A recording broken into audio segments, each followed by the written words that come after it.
brief as Shalom family. So I'm going to try to make this as brief as possible.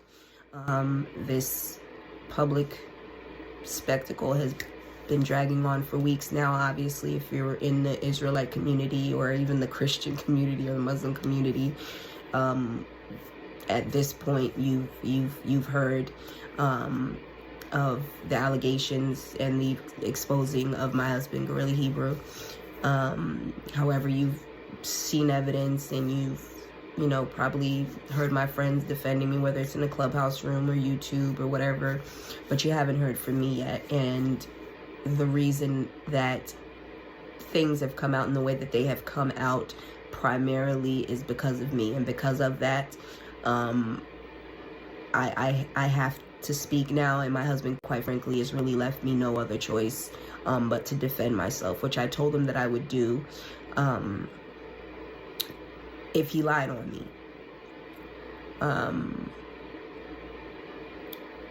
And I also want to make it very clear,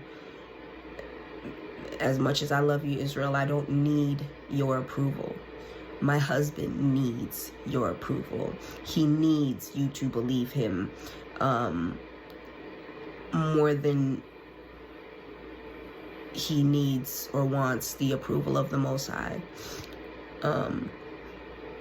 So my purpose in this video is pretty much just to tell my side of the story and give some clarity to the things that have been said, the evidence that's been shown, and quite frankly, my part in it.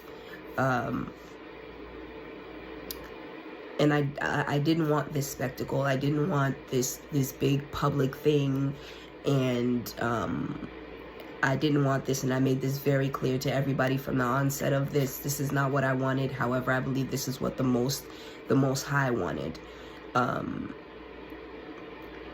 What you guys have seen in terms of my husband's initial video and his videos after that and his actions after that is the man that I've known for years.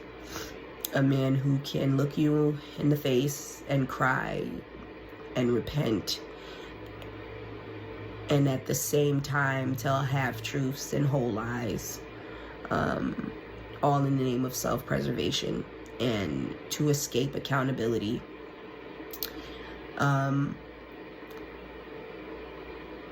So I guess I can start from the beginning, so to speak. I obviously don't want to go back to freaking Genesis, the very beginning of, you know what I mean? It's not that deep, but I will try to briefly just give you guys a general timeline kind of our relationship and our marriage, leading up into obviously where we are at right now.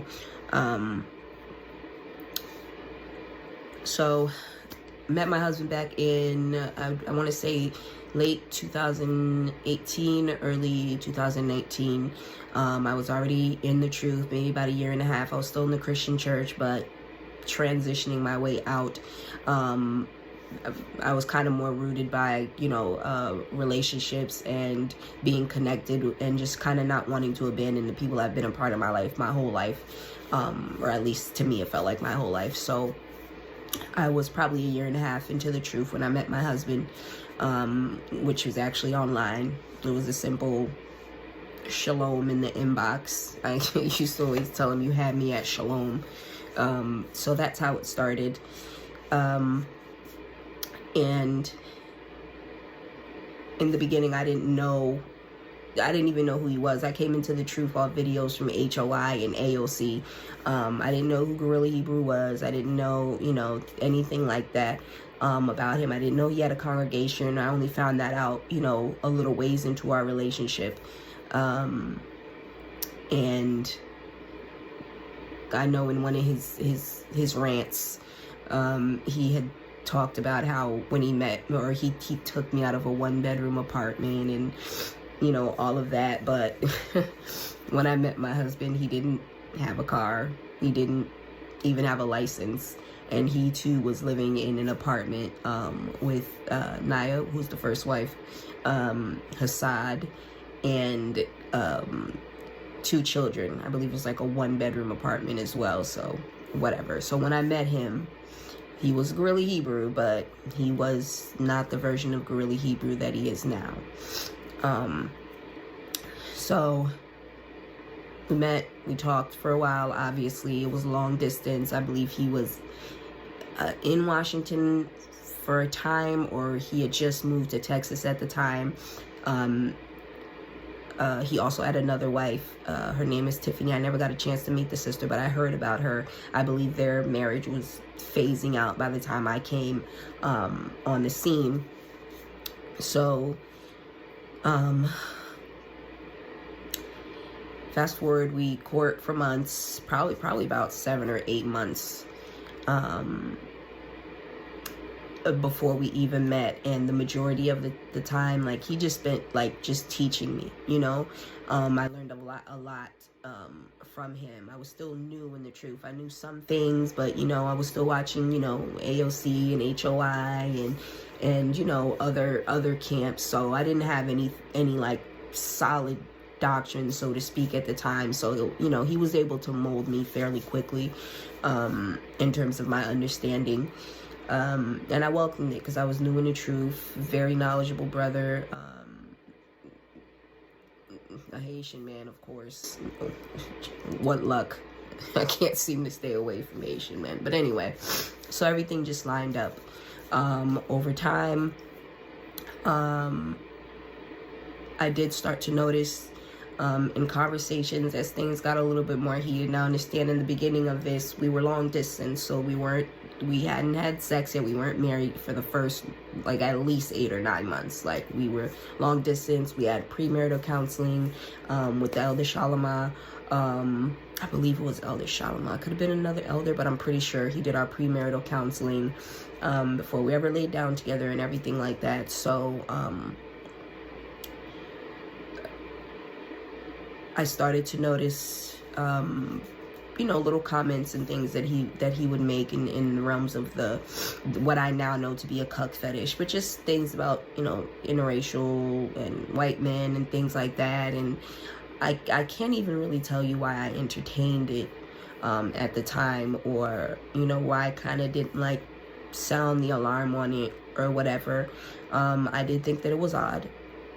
So much so that I actually have screenshots from back in 2019 when he first started to kind of, you know, say certain things and bring certain things out, you know, kind of out of the blue, in terms of this fantasy and things like that. And now y'all remember, I'm new in the truth, so you know, the very beginning of the truth, I'd imagine for a lot of people, you know, there's that fresh zeal, that, you know, that we used to call it in the Christian church, the fresh, you know, that fresh wind that you'll get. You know, you're invigorated in the spirit, you're invigorated in the truth, you're learning all these things about yourself, and you're the chosen people, and you're understanding things scripturally that you never saw before in the Christian church. So I mean, that's what drew me in to him, the way that he taught me, the way that he broke things down, the way that he treated me, even from a distance. Now, mind you, during this time, I was still paying my own bills. I was still long distance. I was still working. I had my eldest child. When my husband and I met, my daughter, I believe, was about 12 or 13. She's 18 now. So still taking care of my kid and things like that. So over time, obviously, I noticed the comments and certain things, and to me, it's like, you know, at this point, I'm in love with this man. We've had, you know, counsels and premarital counsels and things like that. Like, I know what the calling is on his life. I know what he's meant to do. I know what he teaches. So this is completely opposite of what he teaches, in like the worst way. I recognize it as a demon, you know, something that was on him, obviously trying to, like, you know, get in the way of the work that he had to do for the Most High. So, you know, to me, it wasn't a thing for me to run away from at that point. You know, it was like, okay, I have to, you know, pray for him. I gotta, you know, fast and kind of talk him through it, and you know, things like that, whatever. And so as time went on, there was escalations, I would say. You know, certain comments and certain things would become more and more frequent. Again, like he said, it was all fantasy, just conversation. But again, as time went on, we did obviously get married, right? And then I got pregnant with Jericho. And for the longest time, even I spent my entire pregnancy still back in Connecticut, which is where I was when I met my husband.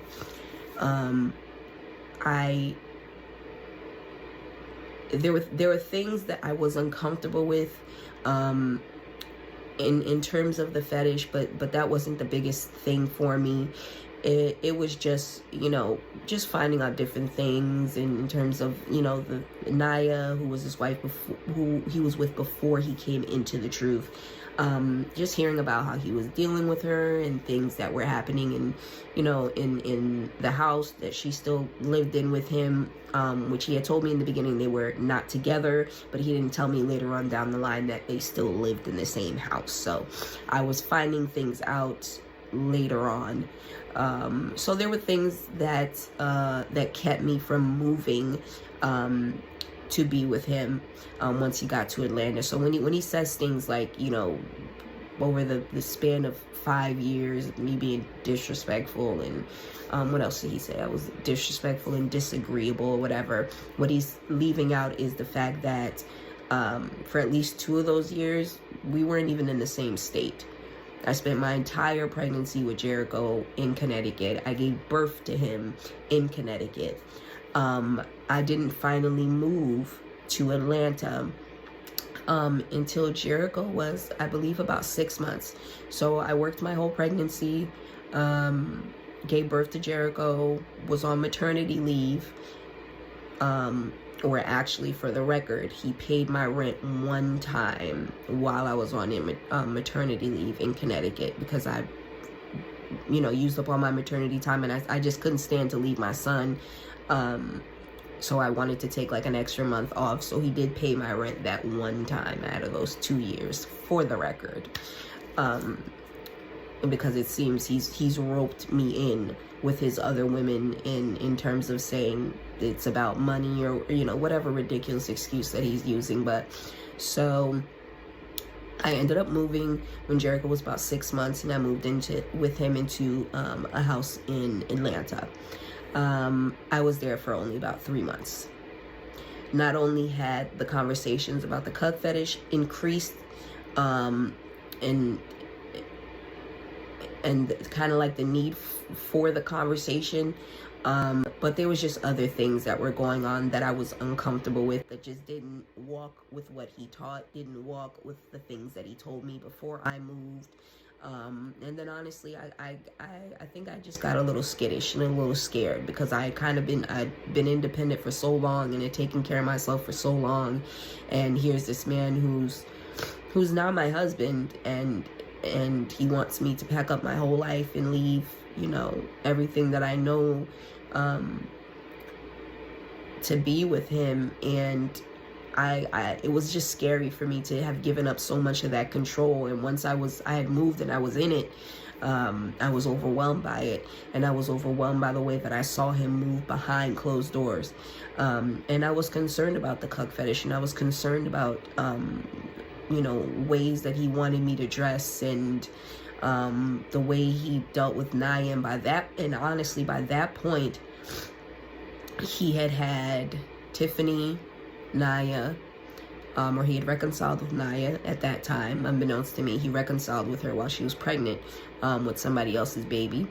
That also made me very uncomfortable, but whatever. Naya, and then there was Parshay. I'm sure you guys have probably never heard about her, right? Parshay, and then there was Kaylee. And by the time I believe Jericho was about 6 months, I could be off on that, whatever. I had just had enough of just a bunch of just weird stuff that I couldn't understand. And as an Israelite wife, the one that was in the truth, it's like we're, you know, the Bible tells us we're supposed to, you know, follow our husbands, and we're supposed to stand by our husbands, and we're not supposed to leave our husbands, and we're supposed to be, you know, towers against death, and we're supposed to. So those things kind of kept me, you know, from leaving almost immediately, to be honest. And sidebar, I also paid for at least half of my move to Atlanta. I just want to throw that out there. He didn't even pay for the whole thing. I paid for half of that. And I can produce receipts. I pray I don't have to do all of that. So anyway, so after just kind of dealing with stuff for a little bit, and just being uncomfortable and just scared and just whatever, I took off, right? He also left that part out. I've left him before. And when I left him, he wasn't aware. I actually left while he was out of town. And once he returned, obviously he found out that I left, you know, we talked or whatever. Obviously he wanted me to come back. But I was just reluctant. I just didn't feel like things were right. I didn't understand his leadership. I didn't understand how he handled Naya. I didn't understand why, you know, at that point, Tiffany was gone. Naya was kind of, I don't even know half the time. Naya was kind of in and out and whatever. And Parshay apparently was gone. I heard she committed adultery, whatever. I'm pretty sure the only person that got it billed was Tiffany, but I never saw that. And then Kaylee, another wife, some of y'all might know her, was actually in the truth. But she saw the red flags and got out of Dodge. She still had her father in her life, and her father was able to get that marriage essentially annulled. So she was gone. So there was just a lot of things. So while I was away, one of my concerns was this fetish, and, you know, some other things as well. But I knew he wasn't going to go to counsel about it. He wasn't going to talk to anybody about it. So I took it upon myself to reach out to the elder Shalama. Now, I heard recently on a video, somebody said something, or it might have been a clubhouse room. I believe it was Elder Zabak who said that he was yielding to counsel, or he had counsel now from Kahan and Elder Shalama. That's news to me. I thought when he left the Masharai Yasharala that, you know, whatever. So I'm saying that to say that it's my understanding that the Elder Shalama either records all of his counsels. I don't know if that's with like a recording device or whether it's that he writes, you know, he takes notes or whatever. But I don't know if he would be a witness in my defense of the fact that I did reach out to him the first time I left, and I did bring up my concerns about the fetish. And I'm going to be honest, when I told the elder advised me not to go back, because obviously at this point I've left, and of course my husband's trying to get me to come back, and I'm kind of reluctant. And the elder's pretty much like, you know, and I told the elder, he doesn't know I'm calling you, doesn't know that I'm telling you this, like, but I don't know what to do about, you know, my concerns with this fetish, and then also just some other, you know, random stuff. The elder, honestly, he has my permission. If he were to decide to be a witness, I don't know if they would, or if he would be a witness for me in that regard. But if he were, I'm saying publicly that I'm giving him permission to share the contents of that council. Salakia Israel, I'm very, very congested and decided today was the day to record. So you're gonna have to deal with the sniffles. I'm not gonna be able to edit all of that out, but anyway. So I did speak to the elder, and the elder told me not to go back yet, that my husband was going to need some sort of therapy or some sort of counseling, and that I needed to kind of sit tight. And I don't remember if he said that he was going to reach out to him, or if he wanted me to kind of talk to him to see if he would be interested in doing counseling or whatever. But so I didn't go back. I didn't go back for about a year, but I did talk to my husband about, you know, while I was obviously still in Connecticut, you know, considering, like, do you think like a counsel would help? Like if we did therapy, obviously this is things that Elder had told me. I'm not going to tell him. The Elder told me that. I'm just like throwing things out there. Like, do you think, you know, that would help? Because I'm concerned about it. And of course he was like, no, you know, for obvious reasons, right? He's embarrassed about it. And he doesn't want people in his business or whatever. So, but we spent about a year. Mind you, I went back to work and everything. He was still supporting in terms of, you know, sending money for Jericho and, you know, making sure, you know, his sitters, the people who were watching him while I was going to work, were, you know, paid and things like that. So he did, you know, he took care of his son, and he also made sure I was good as well, even while I was away from him, because at that point we were trying to work towards reconciliation, but we wanted to have a game plan on how we were going to deal with it. And you know, after a year I returned, and when I went back, so I went back, and you know, we had come to just kind of some, you know, agreement to how we were going to handle the situation, and the understanding that he gave me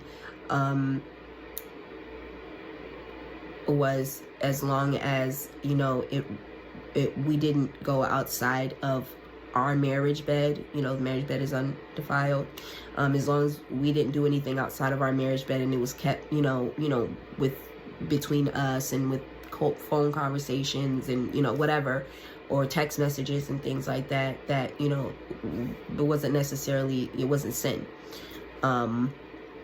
So isn't that what Israel says? Your husband's understanding is your understanding. So that was my understanding.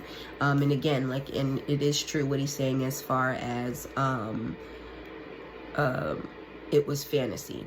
It was all fantasy. It was all text messages. It was all, you know, role play kind of scenarios and things like that, which I want to make very clear I was not comfortable with. Like, I didn't like it. It wasn't my fetish. It wasn't my, you know, whatever. But if you think about something your partner likes, maybe on a smaller scale, right? Because all of y'all don't have a mic, you know, anybody with a magnifying glass in your homes, in your bedroom. So we don't know what the hell y'all are doing or what the fuck y'all are into. So let's think about it on a smaller scale. Sometimes, you know, your partner may be into something that maybe you may not necessarily like, or you may not want to do, but to please your partner, like, you'll do it, you know. So I want to make it very clear, I was never forced per se. I never had a gun to my head. I never, you know, but I definitely felt like I was coerced and groomed, and that's going to make more sense as I get closer to the end of this. So the way that he explained to me that I helped him was, I guess, just by entertaining it, you know, just by talking to him about it and things like that. And there'd be times where he kind of wouldn't talk about it for a while, and then, you know, any little thing would bring it up, and then we're, you know, talking about white boys and, you know, stuff like that. And I actually did research. As many intelligent brothers and sisters as we have in the community, I'm honestly baffled at how many of you didn't simply do a Google search to understand what the cuck fetish is. Now, obviously, I'm in the truth, right? So I recognize it as a demon. I know what it is. I understand my husband's calling in life. I see that he has a congregation. I see that he has people who look to him. And the primary part of the cuck fetish is there's an interracial component, and that goes for the cuck fetish in general. Like, if it's a white man, it's a black man that he wants to see with his wife. If it's a black man, it's a white man that he wants to see with his wife. So obviously, knowing what he teaches, knowing what he stands for, knowing what he says in terms of Esau, and like, to me, I'm like, man, this is really like something that Satan has sent, obviously to derail him, to deceive him, to tempt him. And for me, I wanted to help him, and I also understood, based off my research, that this particular fetish, outside of my understanding of it spiritually, is tied to trauma, right? I seen somebody, make a comment about, why would she even entertain this? She's an Israelite woman. Why would she even? Was I supposed to abandon him? Was I supposed to say, oh my God, it's crazy let me just, leave. Let me walk away. What would you all have said of me then? Y'all can't have it both ways. Y'all can't tell sisters you're supposed to stick by your husband. You're supposed to stand beside him. If something's going on, you're supposed to be there with him. It's either this is your husband till death or adultery. Or that's biblically, right? That's our understanding in scripture. So just walking away and leaving because I knew about it is retarded, and it's stupid, and it's not even something that I would advise a sister to do. Now keep in mind, it was fantasy until it wasn't. So for me, based off my research and what I understood it to be, and the different there's nuances to the fetish. It depends on the cuck. This sounds so crazy, but I have to just be 100% at this point, because like I said, I'm gonna do what my husband won't do, and I'm just gonna tell the truth, because I have to unburden myself of this. So depending on the cuck, some are into domination, some are into strap-ons, some are into even being with the other man. I'm just telling y'all different components that are, generally, it depends on the person. So for me, it was about, while we're trying to get this up off him, it's clear, because he would fast, I would pray, while trying to get this up off him, if I could get as close to fulfilling the parts of this fetish without ever crossing that line, that means bringing someone else in, that means actually talking to other men, things like that, then I was going to try those things, because my concern was, as time went on, I saw an increase for his appetite for it. I saw escalations. Conversations became more frequent.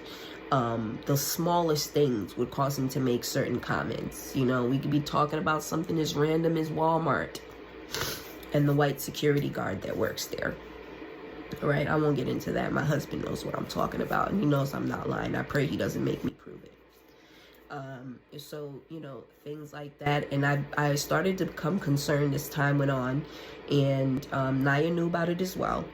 Obviously, because she had been with him for years prior. I want everybody to understand that this fetish pre-existed me.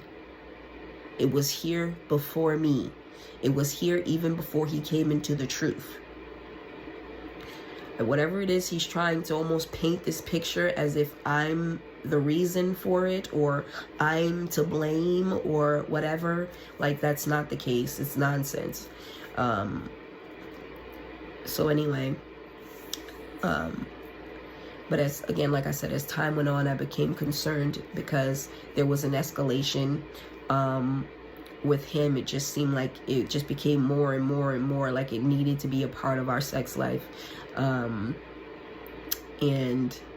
Then it was the people he would surround himself with, the places he would go, things like, you know, Naya's cousin, former prostitute. Naya was a former prostitute, former stripper. The sister was a prostitute, or former prostitute turned whatever.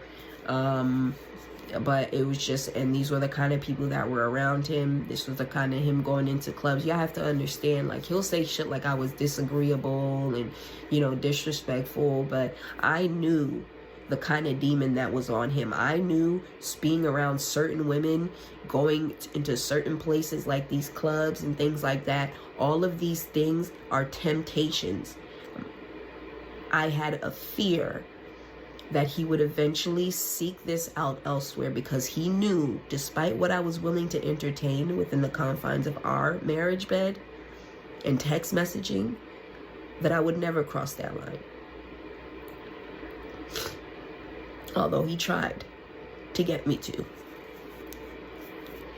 And I suppose that's what made me disagreeable and disrespectful, because I saw shit and I called shit out when I saw it.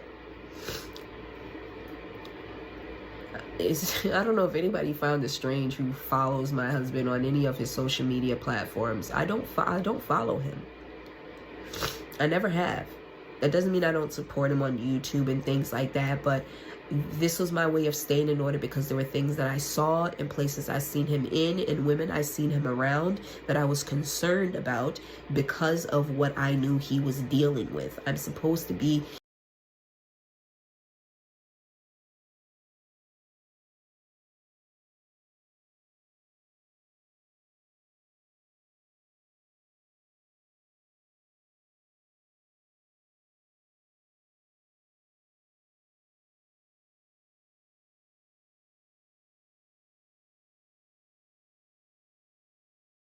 his tower against death. I guess that made me disagreeable. It made me disrespectful. When he started having back problems and, you know, I went to see a chiropractor, and then, you know, I guess it was recommended massages might help as well. When I found out that Naya's cousin who was a prostitute, who then became a masseuse, was starting to give him massages, I took issue with that. And I said something to him about it. I told him, you know, I'm just giving you guys an example of just some of the shit that he might have called me being disagreeable about or disrespectful. I said something about that. I was like, I'm not comfortable with that. I don't think that's a good idea. She has a past. I understand she's a masseuse now. She has a past, but I have reason to believe certain behaviors are still very much a part of who she is, and I don't think that's a good idea. Of course, Masali, here you go. You always making something out of nothing. Always you know, it's not like that. You know, she's got her certification. She actually gives massages, and I'd rather pay her than go and pay a heathen and blah, blah, blah. I'm always the bad guy, right? So I had to just take a step back off that. I'm saying that for a reason. This is going to be important. Stick with me, Israel. I'm trying not to, you know, but I need y'all to really understand what I'm saying. So it was things like that. So anyways, fast forward, we go to Feast of First Fruits. I will have to look at the date to, you know, be 100% in terms of timeline. But anyway, there was a Feast of First Fruits. By this time, I moved back to Atlanta. I'm staying in an Airbnb at the time. He had me come back to Atlanta, but still hadn't had a place for me to go. So I was staying in an Airbnb at this time. Feast of First Fruits.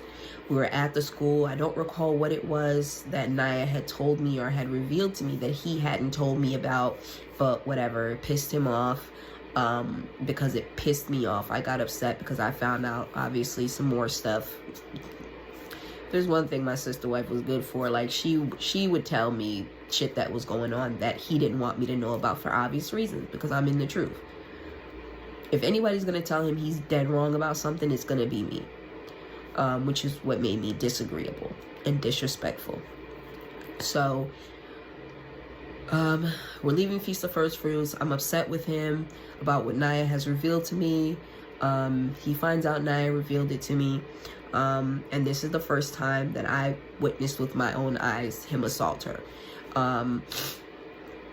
We were getting ready to leave. By this point, a majority of the school had cleared out. It was pretty much just, I think like 1 or 2 brothers that were straggling, but they were getting ready to get in their car and take off. Hassad was there, myself, Naya, all of the kids. And, you know, I got upset, got in my car, got ready to leave. Of course, he's screaming and yelling because of how I'm reacting to the information that I've heard. So he's, you know, he's upset. I'm getting ready to leave. I close my door. Of course, he's angry that I'm angry, that he's a liar, and he puts 2 dents in my car, which I still have to this day. He never did fix that. While he's talking about buying Janae a new car. But one thing you ain't gonna do is play with me and talk about you take care of my kids and you take care of me, because bitch, you don't take care of me. You never bought my fucking new car, bitch, and I'm really pissed about that. I should come play in your fucking tires and make your ass. So that's what I'm mad about. And then you talking about mad because ruffle some feathers because you was in Cancun. Adonis, you know personally, bitch, I've been to Cancun 6 times or more. You still haven't fixed the dents you put in my car, but whatever. So I'm mad. I take off. Now, mind you, at this point, they only had 1 car, or they might have had 2 at the time. But Naya was drinking, so he just brought 1 car with him. I had my own car, so I left. They were arguing in the parking lot, and then I got a call from Naya. You know, she's upset. She's screaming. She's like, he threw a beer at me, or the beer that I had, he threw it at me, or something like that. I'm not understanding, but she's telling me to come back and get her. There's a lot of yelling and screaming in the background. So I turn around, and I get back to the parking lot, and in time to witness him pull her out of the car by her hair, fling her over to the side, and then toss Kyrie's car seat. That's the baby that she was pregnant with when they reconciled.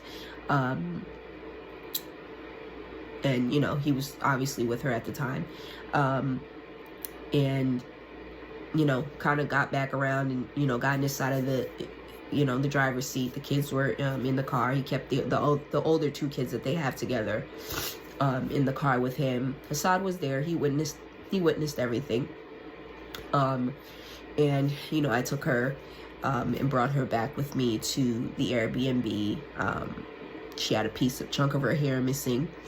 So it was a big thing. I had reached out to the elder Shalimah for counsel because she was scared of going back to the house for obvious reasons. You know, whatever. So we ended up having a council, and in that council as well, something else that was brought up was because Naya had been asking for counsels for stuff for some time, but obviously she's not in the truth. She doesn't really know who to call. He could easily just tell her no. So, you know, I reached out to the elder Shalimah, and he did our counsel. My husband finally agreed, although he was disagreeing before, but when, you know, we were kind of a united front, myself and Naya, he had no choice but to, you know, let it happen, because I told him I'm going to call the elder anyway. You can't just put your hands on her. You can't do what you've done. We need to speak to somebody. So, we had that whole council or whatever. So, you know, obviously everybody reconciles. This is what happens. Weird shit would happen all the time. A lot of things would just be swept under the rug, and never really resolved. So now during this time, this cuck fetish is still a thing. Again, it's all always fantasy. I know he was talking to Naya about it as well in terms of text messages and things, and, you know, she would reach out to me sometimes and be like, you know, he's talking about this white guy shit again and blah blah blah. You know, we kind of laugh it off like, girl, you know, you gonna get that up off him. It's, you know, it's gonna take some time. At this point, it's semi under control. It's still happening, but it's semi under control, and it's still fantasy to this point. So fast forward to Passover, I believe might have been 2022. I was pregnant, and I'm missing something. So also within the council that we did with Elder Shalimah, something else that was brought up was Naya's concerns about how inappropriate he was being with her sister. I guess Naya was very good for going through his phone. My husband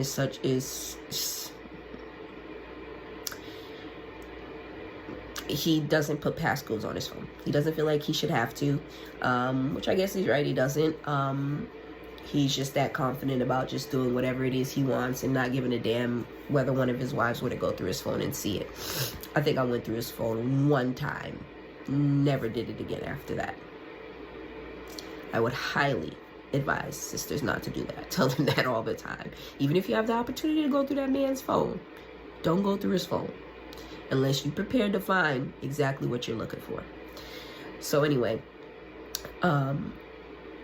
she had gone through his phone and had seen that he was sending inappropriate text messages to her sister, her blood sister. And, you know, as much as she didn't necessarily know a whole lot in terms of scripture, believe it or not, she knew that he wasn't allowed to, like, do anything with her sister. Like, that's her blood sister. Like, wasn't that off limits? Which, of course, I confirmed with her. Yes, that's your blood sister. He's not supposed to, you know, have sex with her or sleep with her or anything.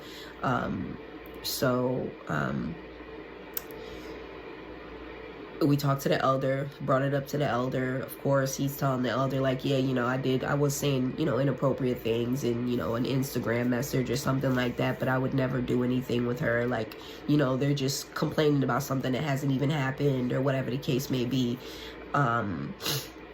So, you know, of course, the elder's telling us, well, you know, he knows he's not supposed to do that or whatever. You know, do y'all really believe that he would sleep with her sister? And we're both like, yeah. Which shocked the elder that we both were like, yeah, we do. We believe that he would do it. And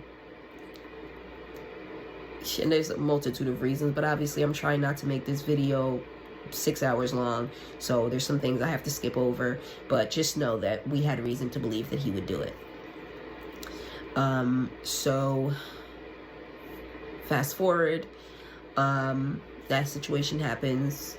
I get pregnant, and I think I was about maybe 14 weeks at the time. It's about 14 weeks at the time. And literally the day after Passover, not only did I lose my baby, I lost part of my reproductive organs. And I bled out maybe about 4 liters of blood. I had what's called an ectopic rupture, meaning the baby, the pregnancy was in my fallopian tube.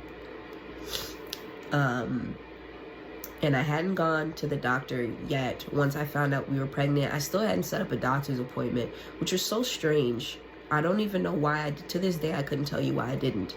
Because had I, you know, went to the doctor, they would have, you know, did an ultrasound, or they would have seen that the baby was in my tubes, and obviously taken measures to remove the baby from my tube so that it would stop growing, because it obviously can't grow in the tube. There was no chance of saving that pregnancy, either way it went. But so the baby was in my tube, but because I hadn't gone to the doctor, I didn't realize that the baby was in my tube.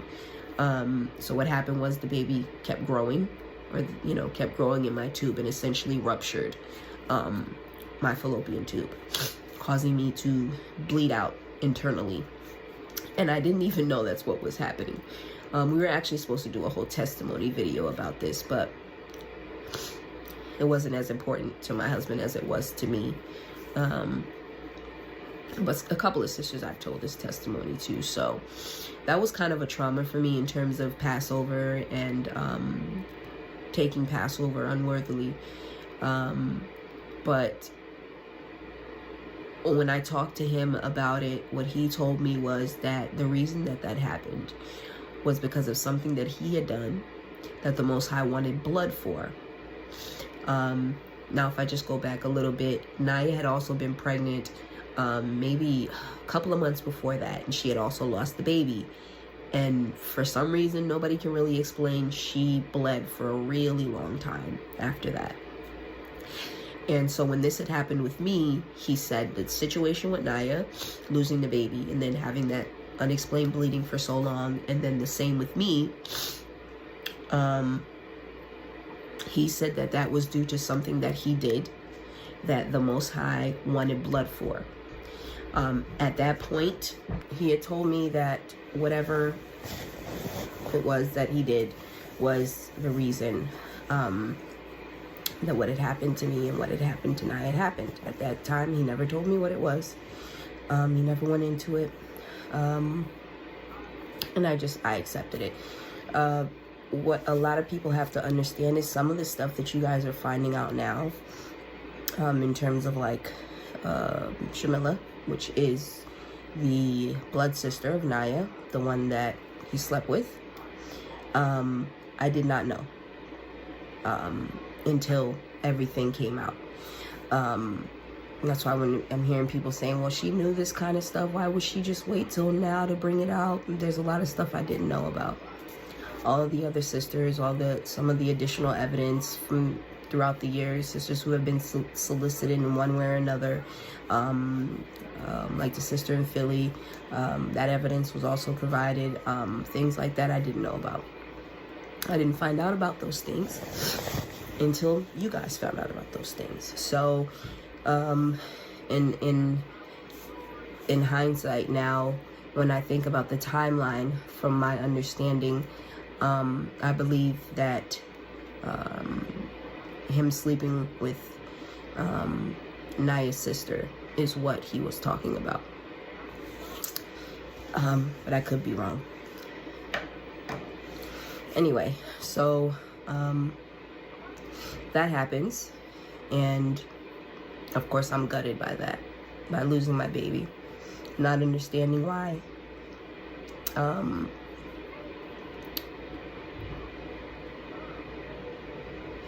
So then there was a time span where we were trying to conceive again. Had tons of issues with that, obviously. Now I have one less fallopian tube. I'm older. Oh boy. I'm older. Oh no. Serafina.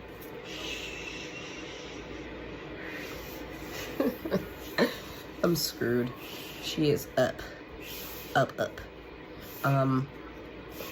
So I have some issues with conceiving all throughout this now. There's just tons of just issues and, you know, different things going on, and issues with his marriage with Naya, and, you know, other things that are going on, just the usual weird stuff that he expected me to just see and be aware of and just act like I didn't see it.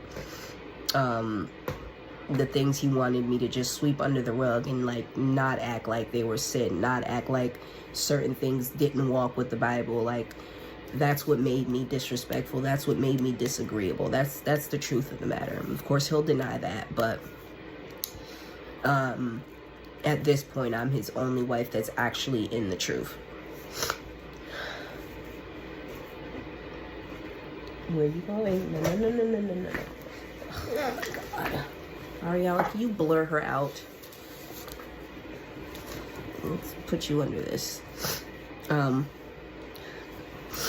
you blur her out? I don't even know if you can blur her out. You gonna lay right here? So yeah, so I went through a lot, and actually one of the sisters who, House of Carnivore, the sister Mayum, she walked with me through a lot of this stuff, man. Some stuff I'm not even gonna bring up. But she knows the hell I went through. She knows the ways that I was tormented. simply for not wanting to go along with a lot of stuff, calling out things that were weird because they were weird, calling out things that didn't make sense considering who he was and what he taught. That's what made me disrespectful. That's what made me disagreeable, according to him. And I'm not saying that I'm the easiest. I'm not saying I was just this perfect wife who was just, you know, like, no, I have my moments. I can be, you know, aggressive. I can be, you know, assertive. I can, you know, but he knew that.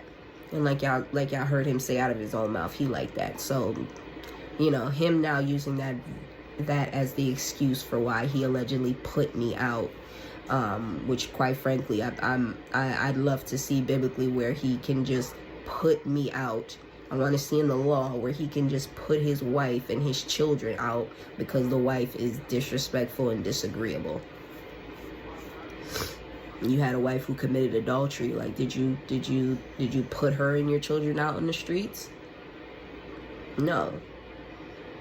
The time that there was whatever that domestic violence thing was or whatever, and Naya left, you ended up paying the rent at the place that she moved to. So, you know, whatever. It was just stuff like that, weird stuff like that he would expect me to act like wasn't weird, and didn't make me feel some sort of way, and didn't make me question his leadership, and didn't make me question him, and didn't make me trust him less. Again, like I'm telling y'all, there's a whole lot of other things that I'm just not bringing up because we don't have that kind of time. So fast forward, I get pregnant with Serafina, our baby girl, our youngest out of the two that we have, and those times were a little bit better. Things were a little bit better in the family. Me and Naya were kind of on better terms. At one point I was, you know, trying to teach her and do Bible studies with her and try to establish, you know, monthly meetings to kind of, you know, figure out his schedule, see where she needed help, where I needed help, you know, match our schedules up together, you know when he's going to be out of town, you know, things like that. Just trying to make things better as a unit.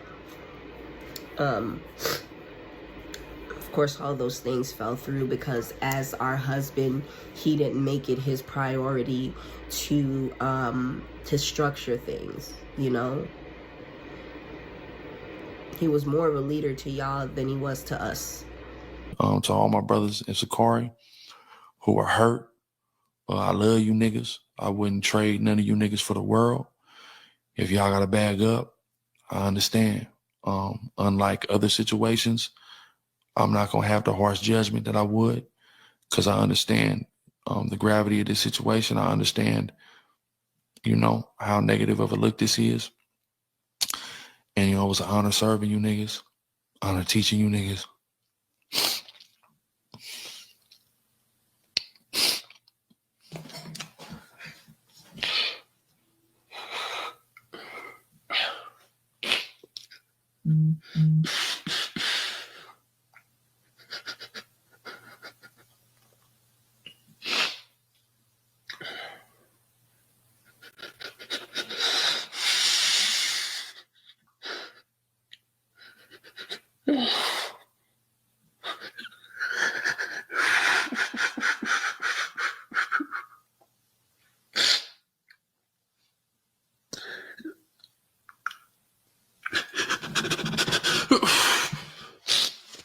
You know, man, this shit is my life, man. And I put you niggas before my kids, nigga.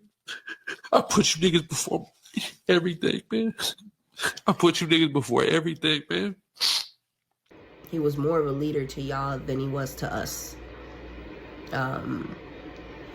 So I'm pregnant. Come to find out, Naya's also pregnant.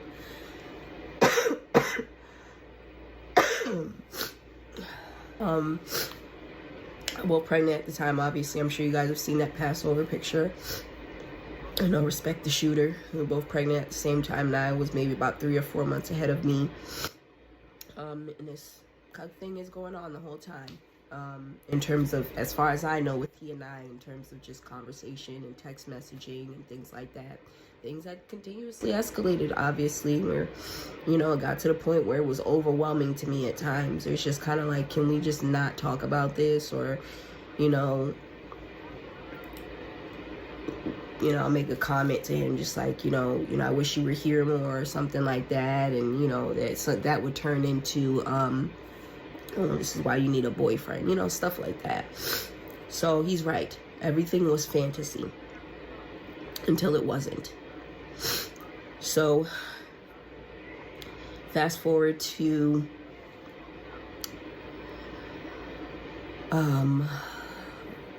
I believe my Serafina was about 4 months old, and I got a phone call from my sister wife Naya, which is the first wife, the one that he came into the truth with.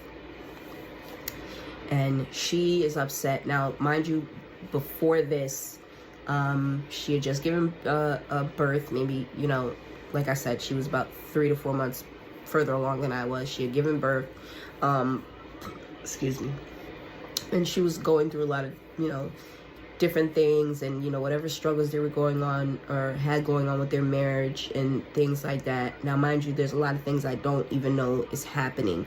So when she's reaching out to me prior to this phone call,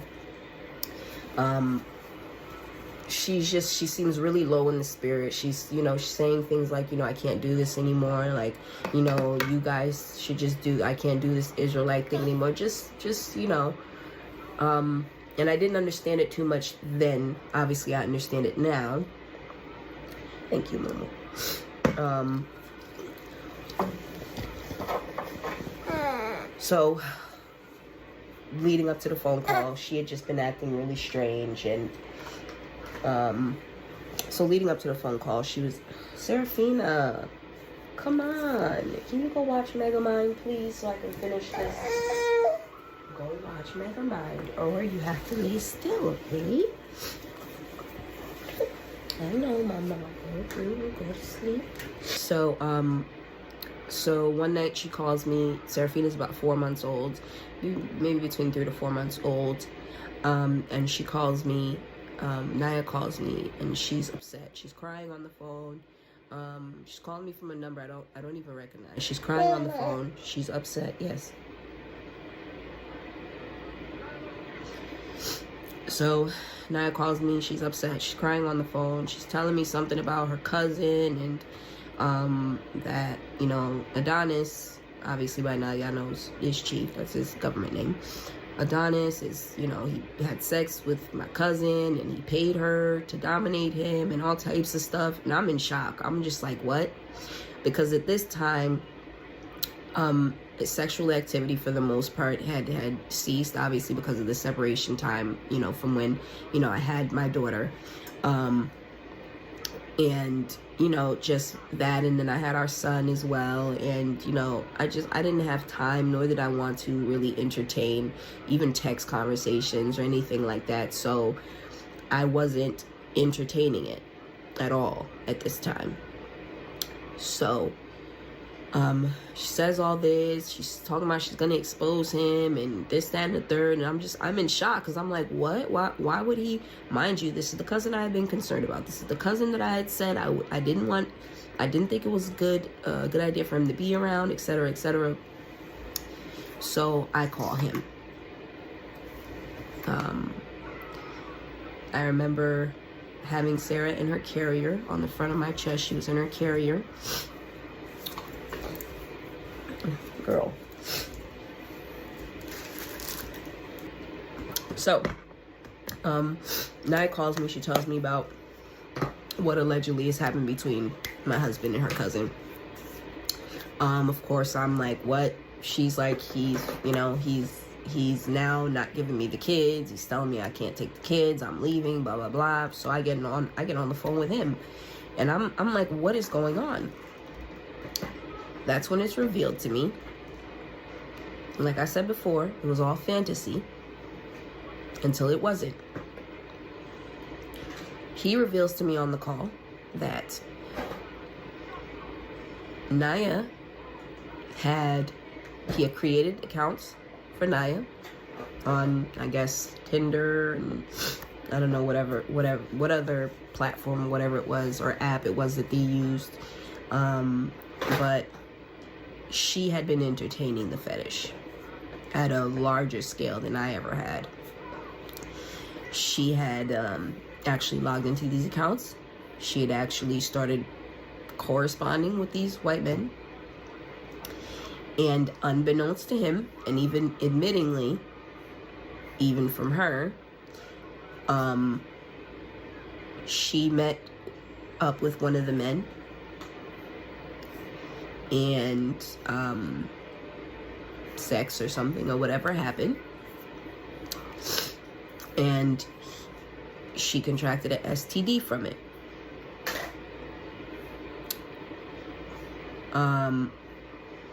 From what he said was that although he knew she was talking to people, he never intended for her to actually go out there and do that. I call bullshit, because you know her, you know what she has the propensity to do, you know her background, so whatever. I think he exploited that part of her that he knew very, very well existed. Again, I'm telling y'all, he was escalating, and I saw it, and this is what I was concerned about. This is what I was worried about, that continuing to be around certain people and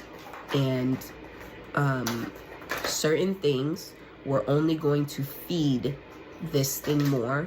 And what I had been doing in terms of just within the confines of our own marriage bed and text messages and whatever else was not going to be enough.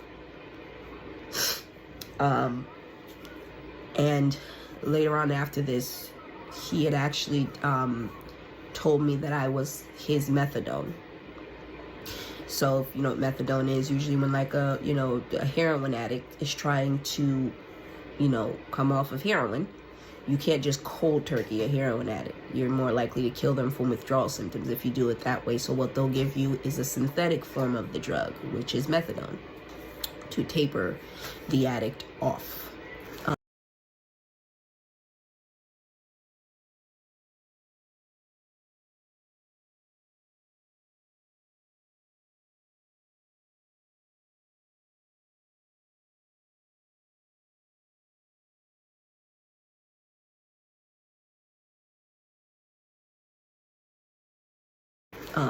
The heroin.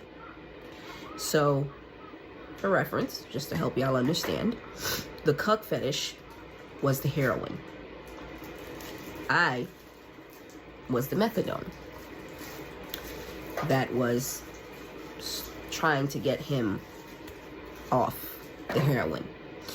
But at this particular time, because I wasn't entertaining it, and for whatever reason, he said I fit the bill better than anybody else. And because I wasn't entertaining him, Naya became his methadone.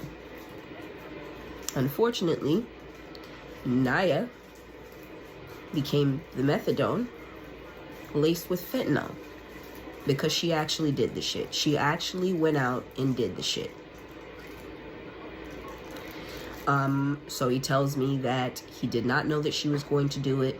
He knew that she was talking to people, but she had did it while he was out of town. At this point, they're just telling on each other now. He's mad that she's cutting up. She's mad that he did whatever with the cousin, whatever. And so he's telling me, yes, and she told you that. Did she tell you that she went and slept with this dude and And I'm like, no, she didn't tell me that. And that an STD was contracted. This was one of the things that the elder talked to me about when I told him about this years ago. He said that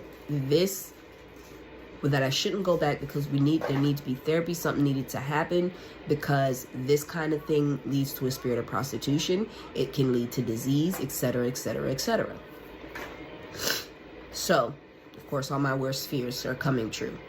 Mind you, by the time I found out that this had even been going on, like, this this had apparently occurred when I was about 7 or 8 months pregnant. Naya was sleeping or dealing with white men. Unbeknownst to me, he was still sexually active with both of us while I'm pregnant, allowing her, or even planting the seed for her to go and do what she did, contract an STD, and introduce that to my womb while I am pregnant. I did not know about that. I didn't even know what was going on. I only found out till Sarah was about 4 months old. So then he tells me that that the thing did happen with the cousin, but he never actually did anything. He only paid her to do the domination portion of it. So while he's sitting here saying the domination thing, oh, this was all masala, and this was if you look into the cuck fetish, first of all, one of the components of it is domination. That's the point. That's a part of, I did the things that I was comfortable with, a part of the fetish outside of crossing those lines, which clearly wasn't enough. People could feel however they want to feel about it. I got bad advice because I advised myself. This is what happens when we're denied counsel, where things like this I could not go to elders about, considering who my husband is, or at least I couldn't go to elders about, at this stage, because of course at this point I'm like, we need counsel, but of course he's denying me it. And he had been denying me counsel for this specific thing. So he also tells me, now she's taken off because there's another guy that she was also talking to, apparently somebody allegedly that she knew prior to, and she had rekindled, he happens to be white, she had rekindled the relationship with at the time, and that she was taken off with him or whatever and leaving. So pretty much what happened was, he allowed her to rekindle this relationship just in conversation, because you have to understand this is a part of the fetish. What he got from it was simply, okay, mama, stop. What he got from it was pretty much just, knowing the details of the relationship and things like that. So he allowed her to also, I guess, go back to talking to this other white guy. So during this time, he also tells me that the only reason why the thing happened with the cousin, which he said they never had sex, they never actually did anything, that it was all just in text message conversation. Because remember, I'm out of commission. His methadone is out of commission. He has to find. So at that time that year, Naya was the methadone. However, the problem is Naya's far too submissive. Right.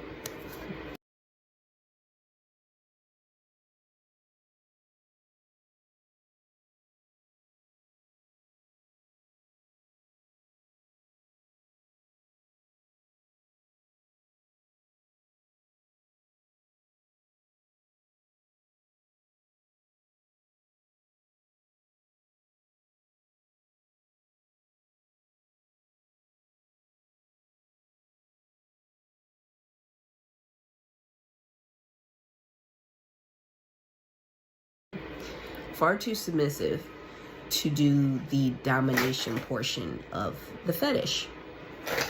So Naya suggested her cousin do it, because her cousin had experience with it. Now, to be fair, this is not Naya's blood cousin. This is just somebody who she's known, I guess, all her life. So you know how we are with that. Somebody who's been a part of our life for a long time. They may be our friends, but we consider them family. So apparently Naya had actually suggested her own cousin to do it, right? Like, this is the kind of weird shit that I'm surrounded around. This is the reason that I didn't trust him. This is the reason that I was disagreeable and disrespectful, because I know who he is. Y'all know Gorilla Hebrew. I know Adonis.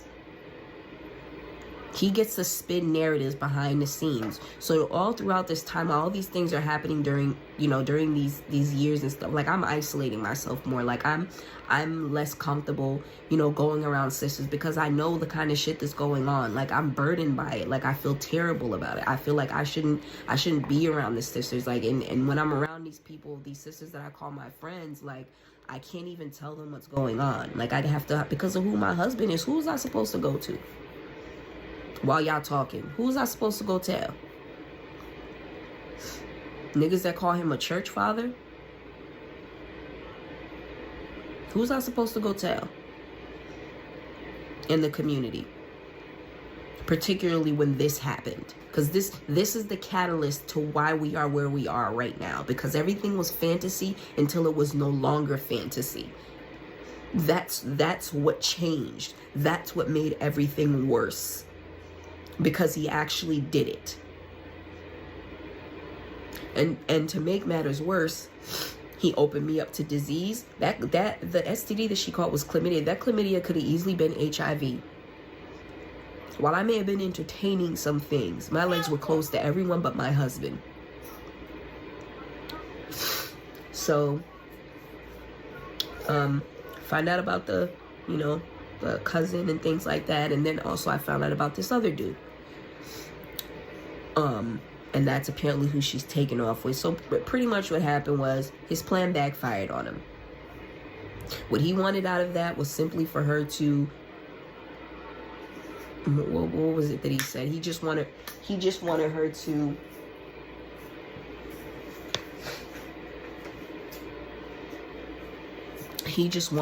be a little slut here and there, but she chose legitimately the boyfriend route. My husband said he wanted to be cucked, not dumped, and Naya dumped him.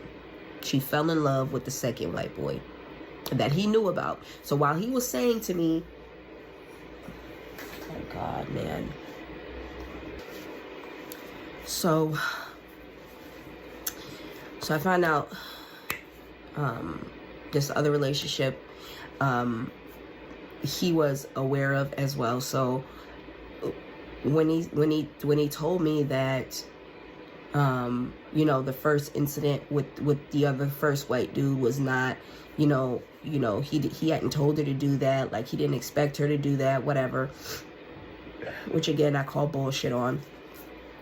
But what made it even more apparent that was exactly what he wanted was the fact that once he found out that she had actually done it and that wasn't what he had wanted, why then would he then continue to allow her to entertain this other white guy, knowing what she had the propensity to do the first time? Like, wouldn't you put a stop to everything right then and there? No, he continued to allow that relationship, and it backfired on him, because he would have been satisfied if the relationship had continued. He got his rocks off by knowing the nitty-gritty details, as long as she continued to be his prop. Continue to show up to these high holy days, continue to, posture as his wife and things like that in front of the community, but behind closed doors, she's doing whatever she's doing. He would have been fine. The problem is the plan backfired on him, and she fell in love with the dude. It's funny now when I think about it, because it's so absurd, and I feel so stupid for having believed that I had the ability to help the kind of demon that's on him. Like, I really thought that, and I believe part of it was due to manipulation. I think that there was a veil over my eyes for a long time, and when this happened, the veil was lifted. This destroyed his family. He lost one wife due to it. He introduced diseases to me.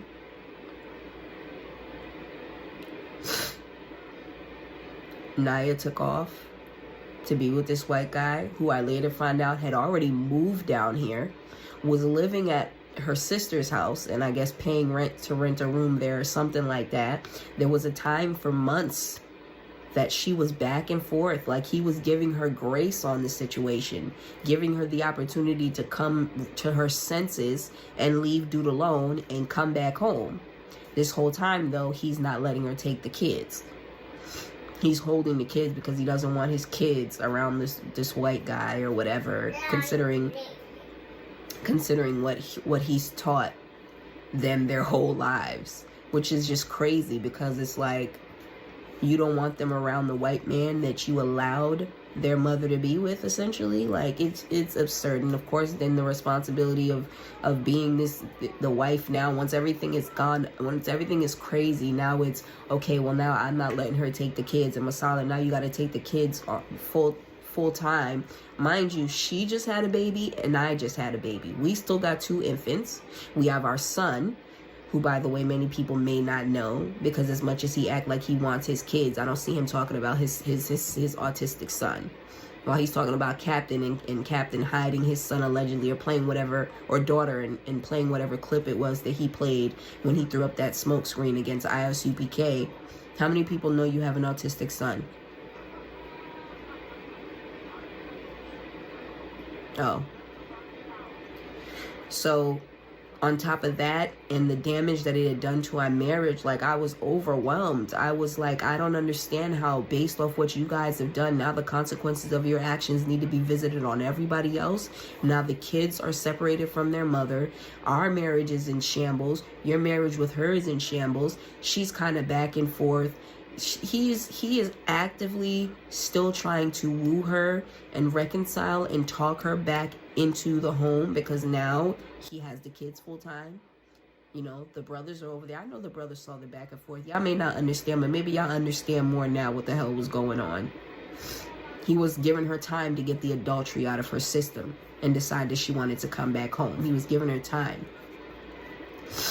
Taking her on dates, spending $2,000 while she was actively fucking a white guy. That's the kind of shit that I'm dealing with. That's the kind of stuff that's going on behind closed doors.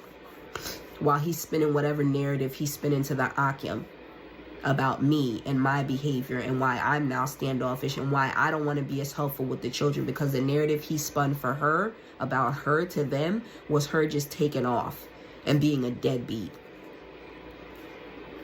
When in reality, she took off to be with a white man because you pushed her into the arms of a white man because it sexually gratified you. The only problem was your plan backfired and she fell in love.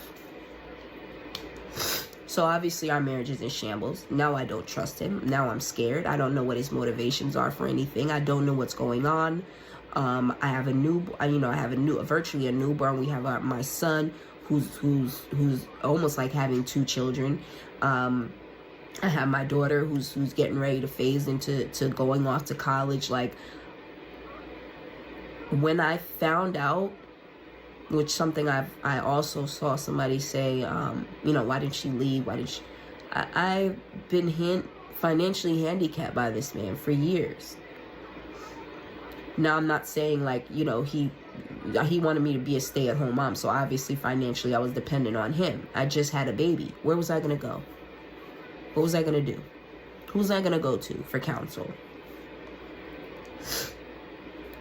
Who was I going to go to for counsel about the man who counsels them?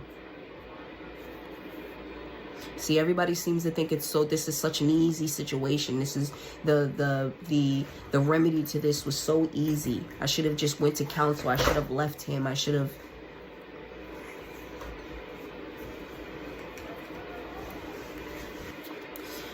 So everybody acts as if they would have known how to handle the situation, or the answers to how to handle this situation should have been so easy. You're also not married to Gorilla Hebrew.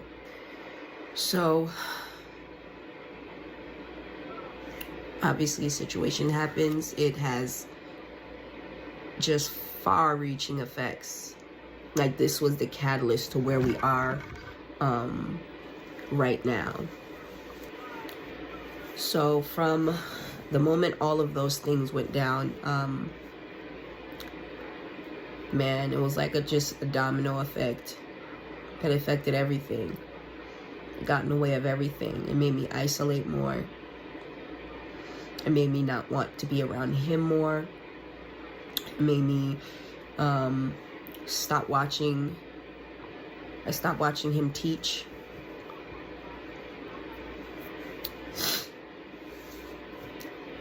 Like, it destroyed his family.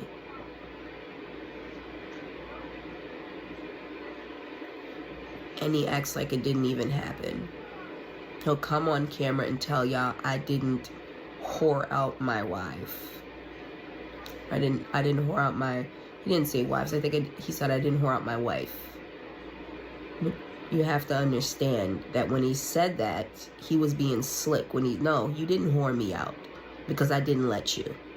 That doesn't mean that you didn't try. But you did whore Naya out. And you know you did. And I'm going to prove it. So you lied.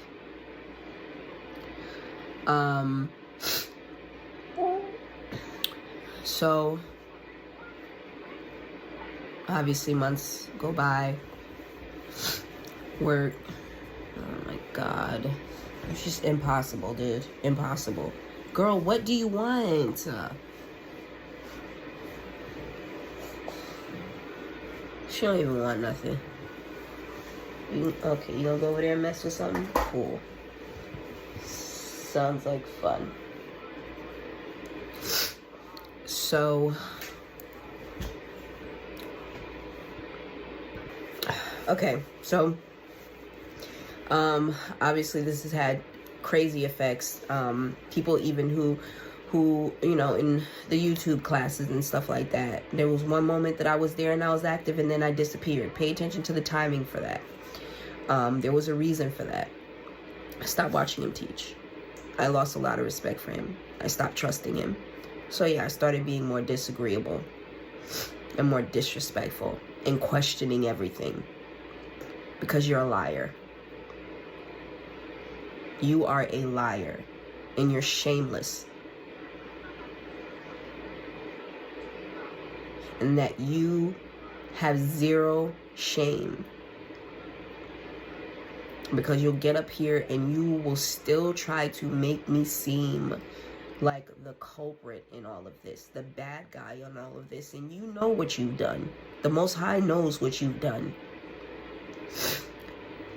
And although I feel like in some ways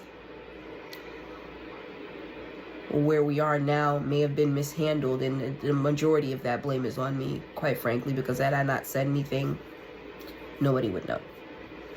Because for the record, Israel, this cuckold fetish was brought to you guys before. Tiffany, the first wife in the truth, she told y'all this before. A video was made before. Again, this is not something, I didn't find out about this till after everything came out. So for y'all acting like, oh, why you ain't say nothing then, why you wait, this has been brought out before and y'all ignored it. And I was also being told by my husband that I could not go for counsel. Even after this thing happened, like, I wanted counsel. Like, I was like, this has gone way too far. We need counsel. We need to speak to somebody. And of course I was denied. So then I'm like, I want to leave. I want to go. I'm done. I'm tired. I don't want to do this anymore. But of course, there's the, you're not taking my kids, and, you know, you'll be excommunicated, and and we need to try this instead, and let's, you know, it's not going to happen again, and blah, blah, blah, whatever. So there was an extended period of time where it was very much a back and forth. There were times I'm like, you know, he's saying it's not going to happen anymore. Certain behaviors I don't have to worry about anymore. Like, you know, I can try. I mean, I just had another baby. I'm an Israelite. I'm in the truth. Can he repent from this? Yes. So then I should try. So I tried. But I think the effects of this were a hell of a lot. So, let me try to shift it so she's not so much in the camera. So, of course, yeah, I was more disagreeable. I was disrespectful because I questioned everything. I question you if I question you before, I question you 10 times more. So yeah, that made me disrespectful. That made me disagreeable. Naya wasn't disagreeable. Naya was more submissive. Naya went with the flow. Naya was down for the crown. Deacon knows what that means. Maybe a lot of y'all know. I don't understand that lingo. I mean, I understand it, but the crown I'm down with ain't that crown.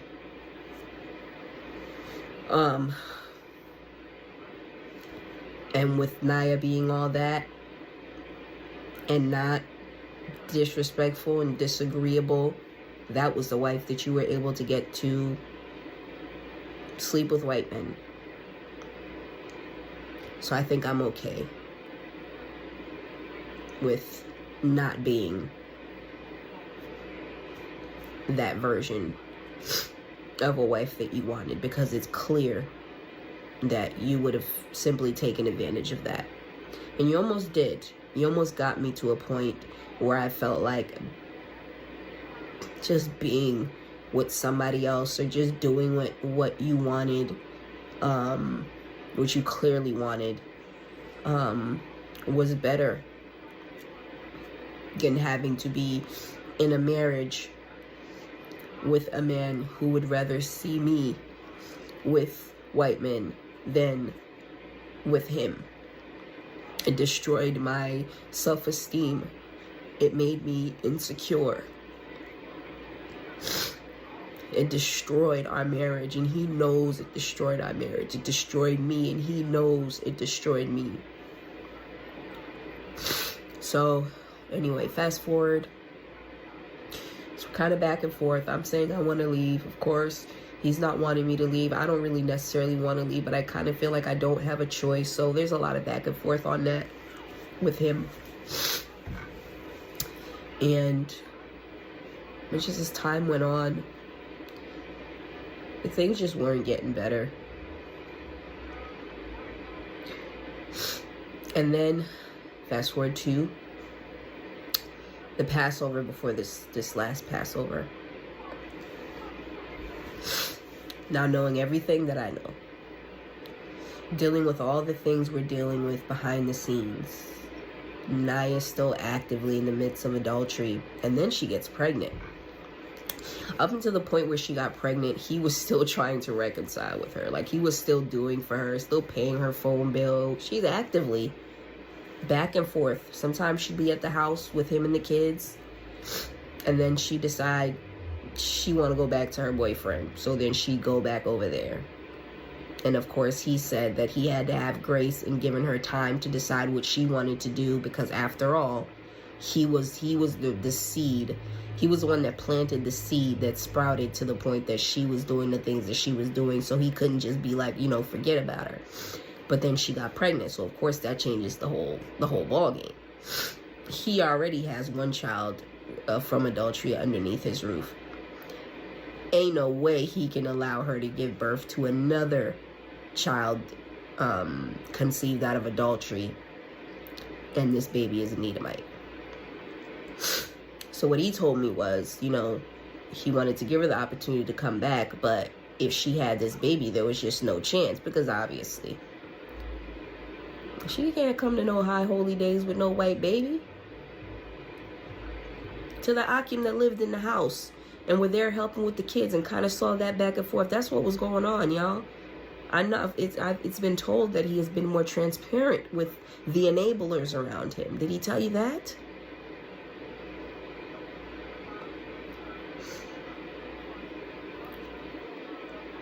So then, not too long after I find this out, one day he texts me, I took another wife. Nigga, you what?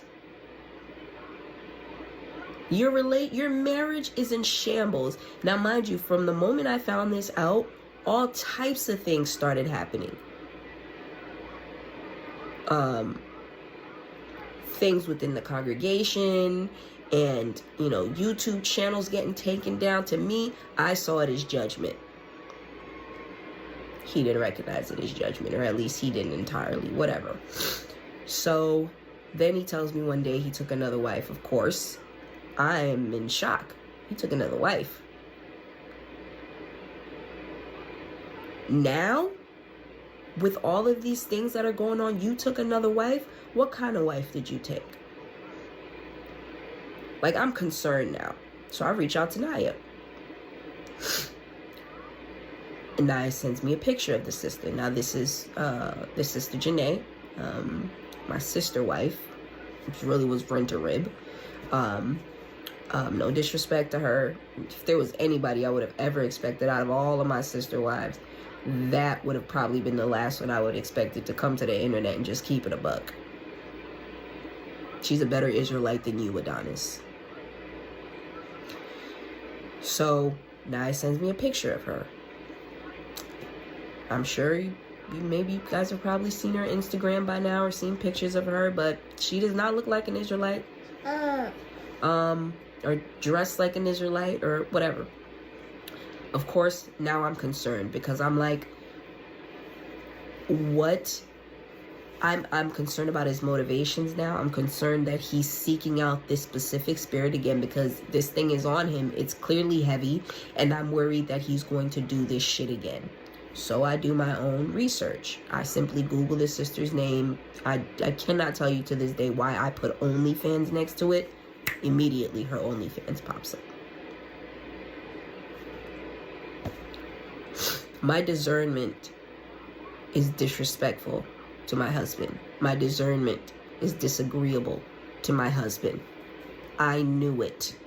From the moment I saw the OnlyFans, which he said he didn't know about, he didn't even know it existed. When I called him and I told him about it, I'm like, is this what we're doing? Why you got a wife that has an OnlyFans?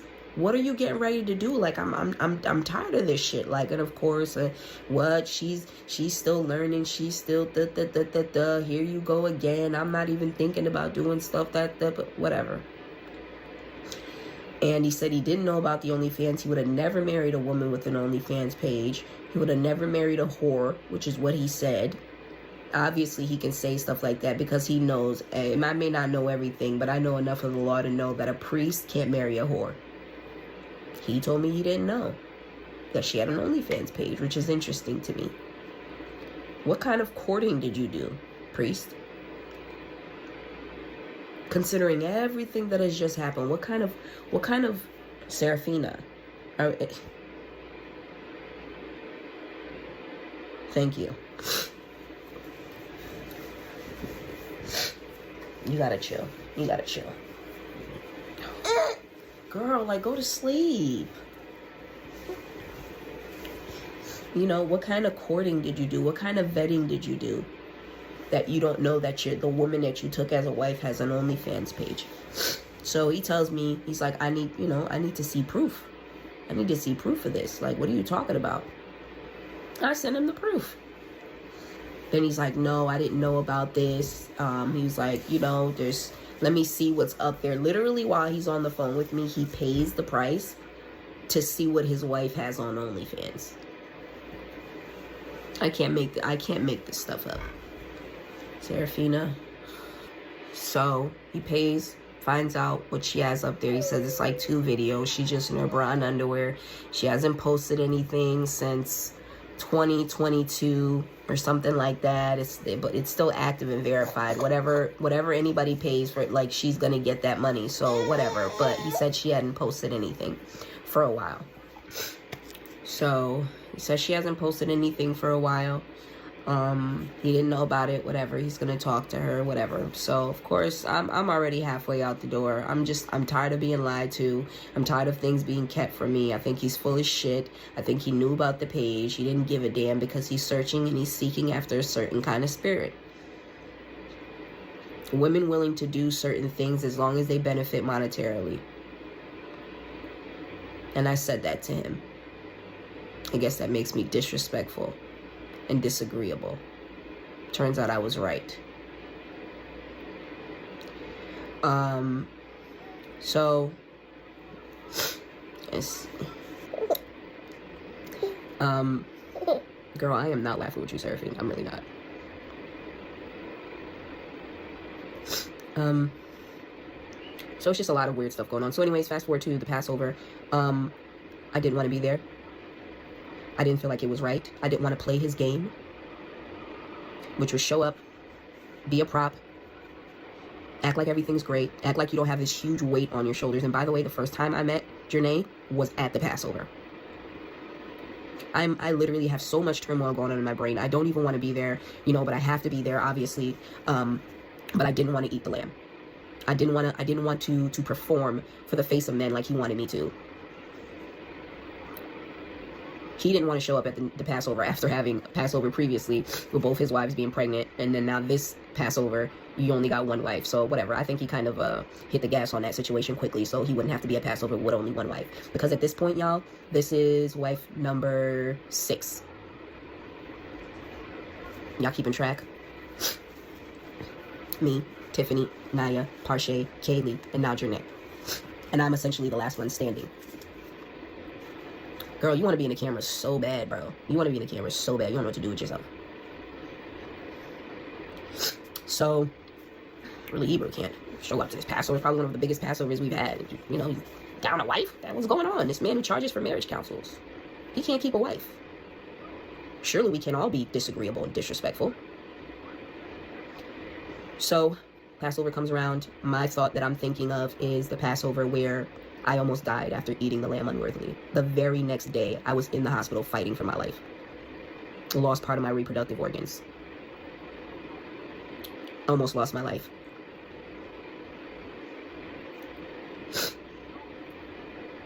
I was so scared. And I was so stressed out. But I had to show up yet again to another high holy day. And I had to put on. So it was such a weight for me even being there, and I couldn't sit there amongst everybody and, you know, the whole congregations and sisters I counseled and eat the lamb. I couldn't do it. And I told him I couldn't do it beforehand. I told him I'd rather do the makeup Passover in the privacy of my own home. Like, I'm not ready for this. You may be ready for this because you got to put on a show and you got to, you know, go through the motions. I can't do it because of the things that I've experienced, the way the Most High has dealt with me. I cannot do it. So I tried to be discreet about it. He made a big deal because I wouldn't sit down and you know, be in front of the cameras and take the lamb in front of everybody and look like one big happy family. I didn't play his game. To the Akim that were around, maybe I didn't really understand what was going on. I'm sure he spent whatever narrative to you, and you probably still feel like he was justified for the way that he dealt with me, but it's all good. It's all good.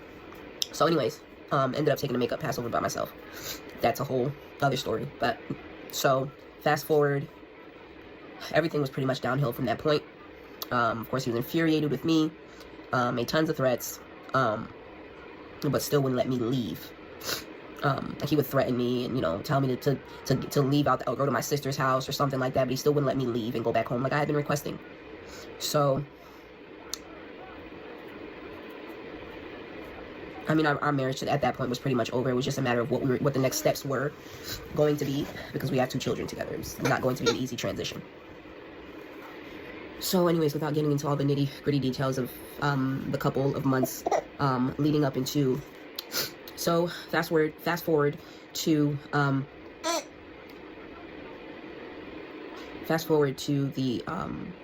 the phone call.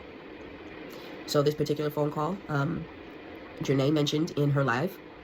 This phone call, I believe, was in November of 2024.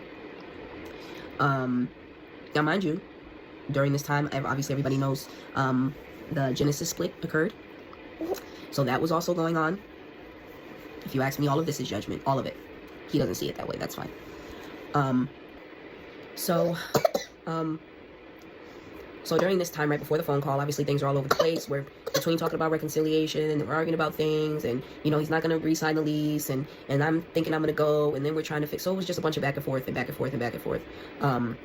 But at that point in time, he was still not okaying me just leaving and going home. So then fast forward to November of 2024. He calls me and he tells me that he has Janae and Naya on the other line and they want to talk to me. Apparently Naya had gone through his phone, which she had done many times in the past. Apparently she did this during the time she was kind of back and forth between the houses because he still needed help with the kids, but he wasn't allowing her to take the kids to wherever she was with the white guy. But she was still coming down and helping. So, you know, during those times, I guess when he would take a nap or something, you know, she went into his phone. Naya and Janae had talked at some point in time, and pretty much the narrative that he had spun about Naya to, you know, the occupant, whoever was around, was that she was just pretty much a deadbeat who was taken off, you know, being wicked Eve, you know, whatever. And he had told that he pretty much gave the same narrative to Janae. And Naya got sick of that shit. So she went and compiled all the evidence out of his phone, including additional things that even Naya didn't know about, until she went into his phone that I've been telling him for years to lock. And compiled all this evidence to prove to Janae that he was a liar, and that's not why she left, and what had led up to her leaving, and the real reason that he wouldn't let her take the kids, etc., etc. So Janae pretty much wanted me on the phone to confirm some things. So he called me first. He had them on the other line. He kind of prepped me before the call to kind of, you know, water some things down or whatever. Like, I could be honest to an extent, but, you know, water some things down because obviously he didn't want Janae to know certain details. So get on the phone with her and Naya, we start talking. Obviously things come out. Some stuff came out that he didn't want to come out. And I confirmed that these things were in fact true. He abruptly hangs up the phone. Remember, he's the one that called us all. So once he hangs up the phone, the whole call is over. I wasn't going to let him get away that easy because I had found out some more stuff on that phone call that I didn't even know about. While he's telling me to trust him, he's trying to reconcile, and he's still doing shit, just weird shit that I'm not even aware of. We don't need to get into the details of that. I don't have that kind of time. So after he hangs up, I'm like, whatever, that's fine. I send Janae my number in Instagram, and she calls me. We end up having a very long phone conversation where I discovered some additional things, things I didn't even know before, things that he was doing and soliciting other women for the same kind of shit behind my back. Women he told me he would never introduce this to anybody else. He would never, whatever. That was just a lie per usual. There was more evidence, and then I found out things about Janae as well, just kind of, you know, when her baby daddy came into town, because she has two older kids as well, but when one of her baby daddies, or her baby daddy, I don't know if both of them have the same dad, I don't know, but one of her baby daddies comes into town, he's allowed to stay at her house. My husband allows this. Now, she said they don't have a relationship, they don't whatever, that's fine, but he's allowed to stay at her house when he's in town. If anybody ever brought something like that to my husband in counsel, there's no way he would advise a brother that that's okay. So when I said something to my husband about it, his response was that it's for the comfortability of the child. And also because he doesn't pay the rent there. Like, nigga, is she your wife or not? I knew it. And Janae all but confirmed it. I knew what it was. So after finding out even more stuff from Janae and whatever, which I'll get into if I have to at some point. But I'm pretty much like, at this point, dude, I'm done. I want to go home. I'm sick of this. I can't trust you. It's clear you still have this spirit on you, and you're going to continue to do things behind the scenes. And since I can't go to anybody for counsel, and I want to go home. And he consented. He essentially took an Alfoyd plea. Like, I'm not going to admit that I'm all the way wrong, but I'm going to agree that you have enough evidence at this point to leave. However, I don't want it to be forever. We can just call it a separation, you know. But I understand why you want to leave at this point. I get it. You know, it's a lot. Whatever. Which is why I think it's so crazy that he's now saying that he put me out for being disrespectful and disagreeable. You consented to me leaving. Okay. I'm going to try to wrap this up. Again, Israel, I am under the weather, so I'm very congested. On top of being pretty emotional. So anyway, so he consents to me leaving. Of course, during that time, you know, and by the way, unbeknownst to me, there was an eviction pending at the house I was living in. And this is before the phone call. I had actually received the eviction notice. I hadn't said anything to him about it. I wanted to see how long he was going to wait to tell me we were being evicted. I knew there had been financial issues going on, which is another reason I didn't understand why this nigga would take another wife. But I knew there was financial issues going on. He told me due to the split. Obviously, that caused some issues, whatever. But I didn't know it was that bad. Especially to the point that there's an eviction notice, and you haven't said anything to me about it. So, coupled with that... Okay, so, coupled with that, and, you know, just everything that was going on, like, I'm just like, you know, I'm ready to go. So, it was just a lot of back and forth. There were times where we're thinking we can try to reconcile. He's trying to convince me to stay. He's looking at other places for me. We're talking about whether or not he's going to re-sign the lease, and then he tells me he's not, and then he does and doesn't tell me that he is, and then, you know, just a whole bunch of bullshit was going on. And actually, I think the eviction actually came after he signed the new lease. It just didn't make any sense. But anyway, so there was just a lot of shit going on. So then now it's like, okay, well, I need to leave, you know, but obviously I need to get my things back down home with me. You know, my car, it's just me and my kids now. Like, I'm going to need transportation. So it was like, okay, so, you know, I need to get it, you know, U-Haul or whatever. And then it's like, you know, it's not in the budget. I'm not spending $3 grand for a U-Haul to, you know, whatever. Like, you're just gonna, you know, I'm just gonna have to put you guys on a plane, you know, and I'll ship your things down to you. Bullshit. Bullshit. He was letting me leave, but he was making it difficult for me to leave. I'm not leaving my things here. I moved my entire life for this man twice. My baby pictures. There was a prayer cloth Elder Mathathu had given to us while Jericho was still in my womb. Like, you know, my personal things that I had purchased that he had no part. Like, I'm not leaving all of my things to wait for you to quote unquote ship them. But obviously financially I'm dependent on him, so it's kind of like, what am I gonna do? Trying to wrap this up. So time goes on, and you know, finally he tells me about the eviction. Then, you know, there's still the teetering back and forth on, you know, staying and not going, and him begging me to stay, and then, you know, I'm still saying I'm leaving, and, you know, stuff like that. So there was a lot of back and forth in that regard. So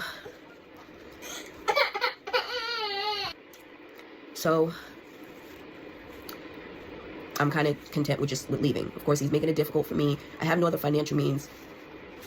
I'm tired of dragging things out. I'm ready to go. So, you know, I guess he figures out the whole eviction process with the people, and we're given a day to move out where there will be no penalty against him. So, you know, he wants to put me in an apartment, a 2-bedroom townhouse, whatever, that was managed by, I don't know if people may know her. Her name was Jocelyn or whatever. She give him blowjobs on occasion. I was uncomfortable with her having keys to my place, and honestly, I didn't want to stay. He was trying to do things to get me to stay, but I didn't want to. I think the majority of the time I was like buying myself time to kind of just make plans, because there was no way I was leaving my things. Me leaving my things and waiting for him to ship them honestly would have just been him holding my things hostage, knowing that I have an attachment to some things and I'll probably come back or I'll stay.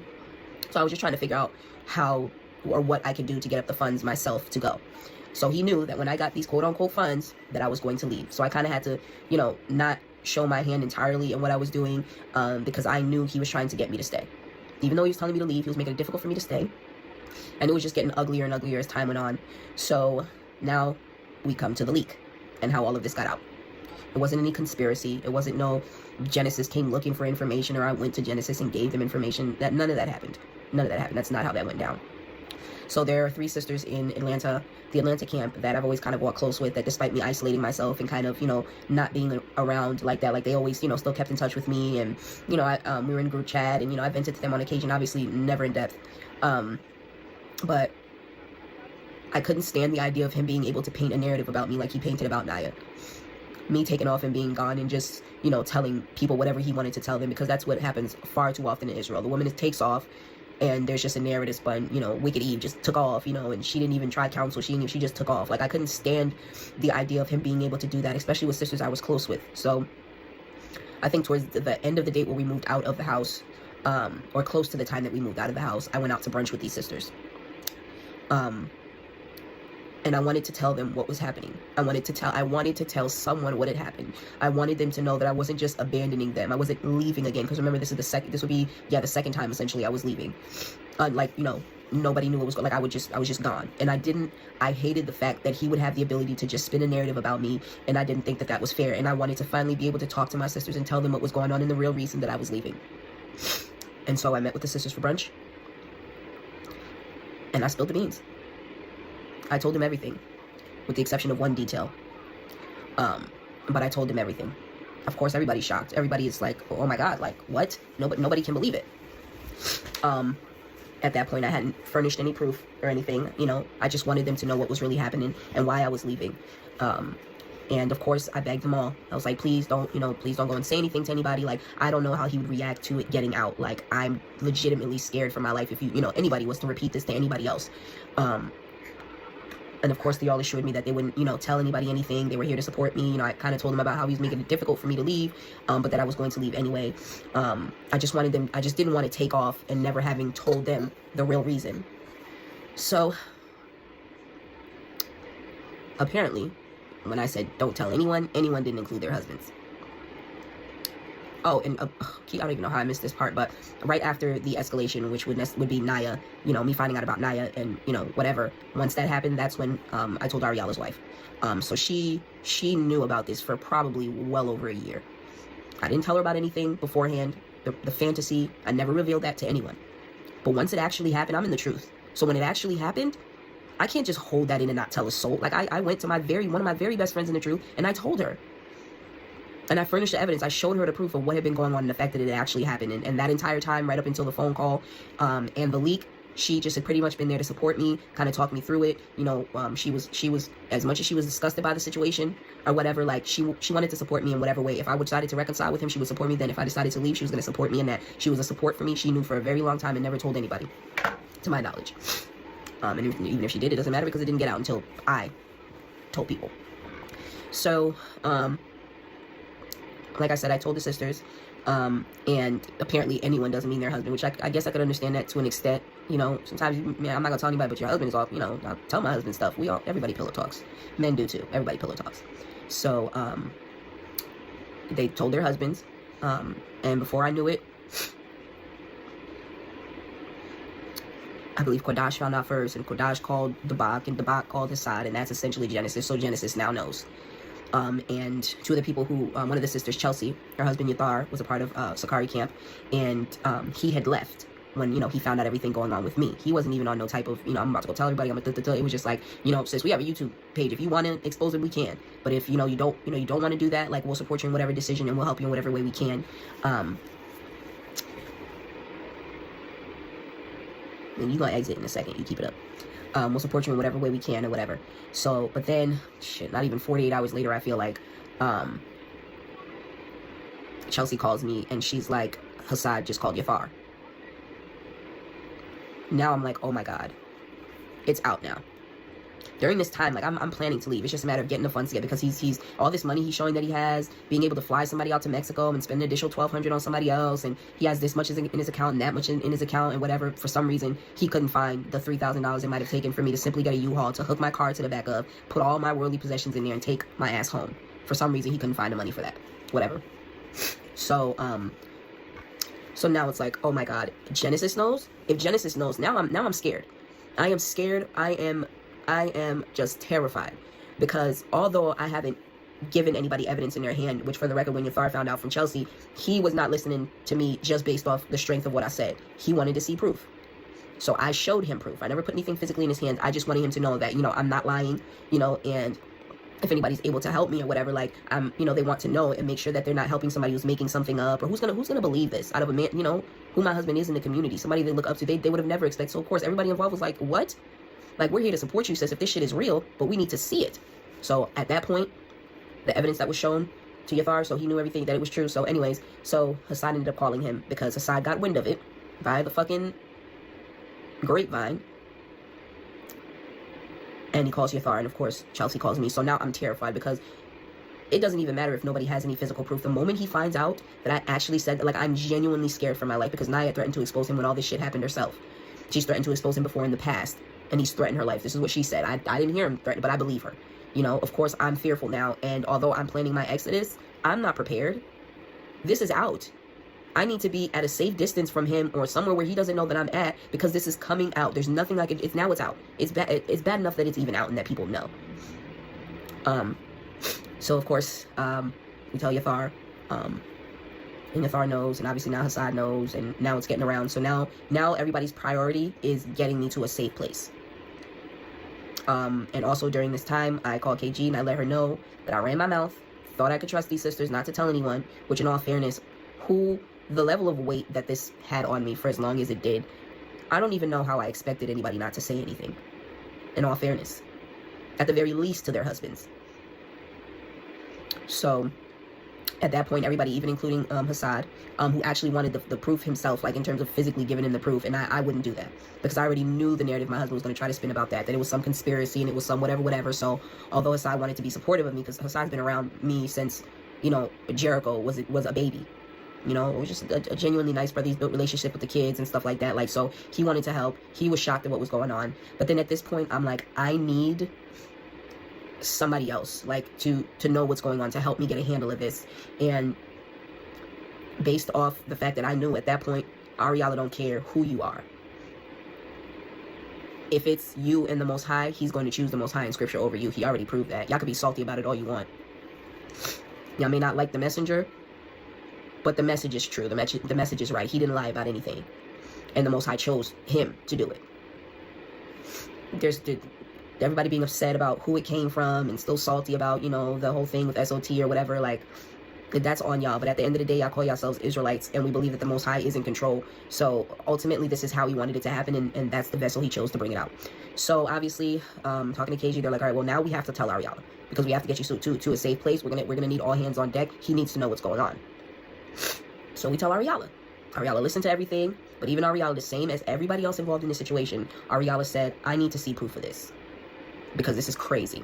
And as much as I want to help you, sis, I don't, you know, I'm not going to just do it. Like, I need to know what you're saying is true. Like, so, I was reluctant because I didn't want to put the proof into anyone's hands. And up until that point, the only person that had seen any physical proof and had physical proof in their hand was KG. When everything happened with Naya, I had told her what was going on. And of course, even she's like, what? And I sent her proof. And, you know, over that time span, you know, there was just sometimes he would say, I just got really paranoid at one point that even one person had known. And, you know, there's times that, yeah, you know, I'd call and I'd be like, I know I'd sent you proof or whatever. Like, please just delete everything in your phone. Like, you know, he asked me something today that made me uncomfortable. I was just being paranoid. And so she said she had deleted everything. So this particular night, once I told Ariala, obviously he wants proof, I'm reluctant because this shit is getting too real now. Because I went and ran my mouth, it's out and I can't take it back. And now whatever plans it is that I had and whatever time I was taking to you know, come up with the funds, and whatever time I was taking to come up with the funds and stuff, there was no time for that. I gotta get the fuck out of Dodge. Because of how I knew this was going to go. So that night, Ariel was asking me for evidence. He's in another state from me. I obviously can't show it to him. I would have to send it to him, but I'm reluctant. So I'm like, I just need time to think. I don't know how much more I want to like have out there. Like, I just need time to think. So then KG texted me not too long after that. She was like, call me. I found something. I need to talk to you. So I called her. And she's like, so, I went in my phone, and in a hidden file, I found some of the evidence you had sent me. Which I fussed her out about that. Because I'm like, KG, you were supposed to have deleted that. You know, of course, whatever. She apologized for it. But then it's like, okay, well, do you want me to show it to Ariala? And I'm gonna tell y'all like I told her. Like, I mean, what am I gonna tell you? No? I just told him this crazy, egregious allegations against a man he looks up to. A man who has taught him. Like, and he knows that now that you've known for some time, and now he knows that you have the evidence on your phone and y'all in the same house, and I'm reluctant to give the evidence. What am I gonna say? Like, don't show it to him? Like, it is what it is. So, obviously she shows him the proof that's in her phone. It's actually some of the most damning evidence, which is by and large the evidence that was produced in that first video. The worst of it. So, obviously Ariala sees this, and I mean, y'all so raggedy for the way y'all have dealt with Ariala, bro. Like, he sobbed, he cried when he saw the evidence and he saw the proof. He took no delight or no joy in doing what it is that he has done. It hurt him so bad. And then I believe at that point I might have furnished additional, you know, proof because, you know, but now I'm telling him, Ariel, you know, the reason we're telling you is because this shit is out now. It's moving around. Genesis already got a hold of it. Like, he's going to find out that I told somebody. And I need to be somewhere safe with the kids when that happens. And at the moment, I don't have the financial means to do it entirely on my own.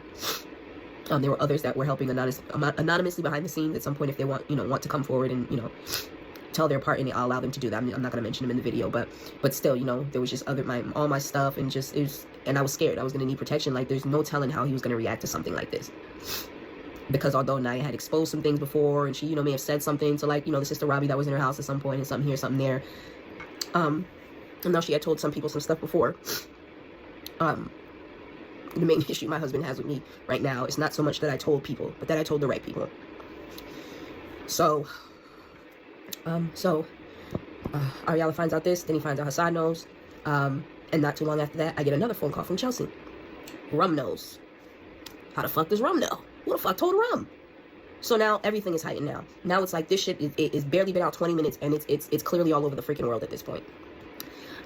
So now there's a haste to get me out of, the way at this point, you know, obviously between Ariala and Hassan, who at some point got on the phone, as well as Yathar, whatever, like, they're like this, you know, we have to get sis to, you know, a safer space or whatever, a safer place while we figure out how to handle this situation. For the record, from the very beginning of this, Ariala's first route was not go straight to the internet. And and neither was it for, you know, Hassan or anybody involved, primarily because of, you know, how dangerous it would be for me, but also, you know, like, they didn't necessarily want to handle it like that to begin with. But as time went on, now mind you, my husband saying things like we were cool, and he and I were still talking up until the point. That's nice, Sarah. So, you know, he's saying things like we were,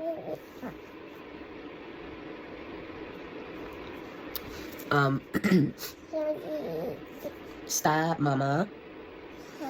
Just chill out. Give me like another 15 minutes, all right? And I'll make you milk. You gotta chill out, man.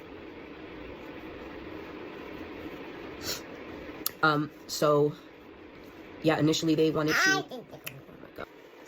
So, initially they were going to take a completely different route. And they were going to just send him all the evidence that I had furnished and send it to him in text message and, you know, pretty much tell him, like, we know, you know, as far as Ariella goes in terms of Sakari, because Hassan obviously isn't with Sakari, but we know what's going on with Masala. You know, Ariella's pretty much leaving the camp, probably gonna take a few brothers with him, like, essentially leave me alone, don't try to come after me or make threats or anything like that, like, and they won't, like, bring it out. But during this span of time, as we're talking to Hassad and things, we're finding out more things, including Shamila, and the fact that he had slept with his wife's blood sister and paid her for it. This had been a counsel that had happened maybe around the time that I came back the second time, when I left and I came back, probably around the time of the first fruits incident, and me having the phone call with the elder where we talked about this. So, I lost my train of thought. So we're finding out about that stuff, which we didn't know about. We found out they had a council. Deacon was ready to leave. My husband cried, and he repented then, which he also did when I found out about the Naya thing. He cried and he repented then. I don't know why everybody's so swayed by the fact that he said he repented. He's been repenting for the same kind of sin and the same kind of thing for quite some time. This ain't his first time. How many times do you get to just keep essentially sinning, continuing the same kind of behavior? How long, how many times should I have allowed that before I was allowed to leave? You know, so find out about that, and then somehow, some way, my husband found out that Ariella knew, and that, you know, things were coming to light, and at some point in time, obviously, making a video and exposing it and stuff had happened in conversation, but we hadn't completely gotten to that point yet, but somehow it got back to my husband that people in Philly knew something. He knew Hassad was involved in it, so in his mind, I think he thought that the Shamila thing was coming out. I don't think he knew that it was what was going on with me, which is part of the reason why I feel like his response video went the way that it went. He was unprepared. He was prepared for the Shamila incident, because the only way anybody would have known that were the people that were out that council, which was Deacon, Yatab, Hassad, my husband, and I believe later on, Captain Tazima learned about it as well. So we're finding that out, and then my husband finds out that a video is possibly coming out. He goes into So he finds out, and he starts saying things in their chat. I believe Ariella went over all that evidence already, in terms of him saying, you know, I hear there's something going on, a video is supposed to come out, or whatever, and y'all should have came to me, whatever. Then he started kicking people out the chat, kicked out pretty much all of Philly camp, and mind you, this is before the video even came out. So there's a lot of aggravating factors that led to the video just being put out. Now, for the record, and everybody involved in this knows, emphatically, I begged them not to put that video out. Like, I pleaded with them not to put the video out because I knew what it would do. Things were already bad as it was. But due to the nature of the things that were happening and the evidence that had been produced, I was voted against in that regard. Like, this has to come out. Like, it has to. However, everybody involved, one of their main top priorities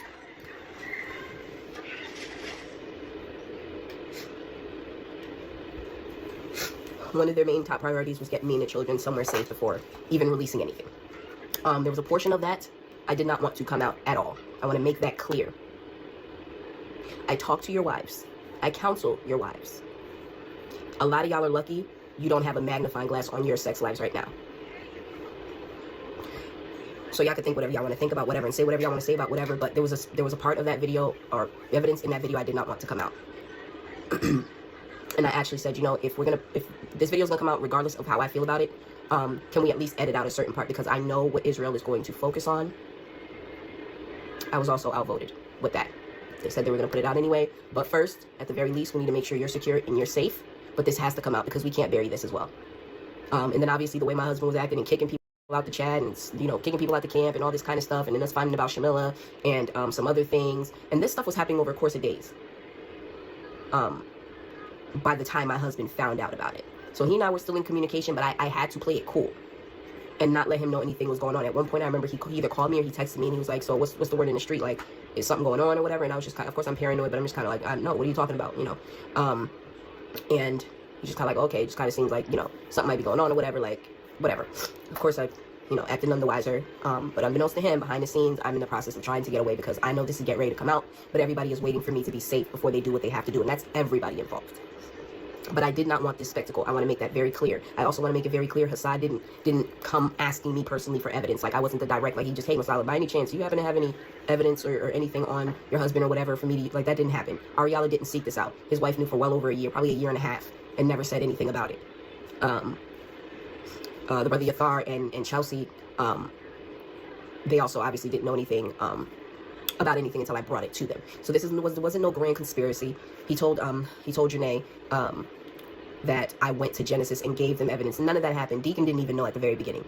Like, that didn't happen. The problem was I confided in my friends. My friends went back and ran their mouths, and here we are. So I get to a safe spot, and then the video is released. And even before the video was released, obviously, I know the infamous Joker card my husband sent me, which I have had several people who are, you know, natives of the West Coast who have told me what that card means. He can play and talk to y'all and act like it's not anything threatening, it's not whatever. That's because my husband is far too calculated to make any flat out straight up threat. He's not dumb, right? He's dumb, but he's not dumb. You know what I'm saying? But for the record, it's on the record. And there are plenty of people who understand what that means in West Coast gang culture. So obviously now there's more of a fear. I need y'all to understand, up until this point, my husband has agreed to let me leave. So this wasn't about, oh, money and I could have stayed and he would have put me in a place. I could have still been getting my bills paid. I decided not to go that route. I was tired. I didn't want to do it anymore. And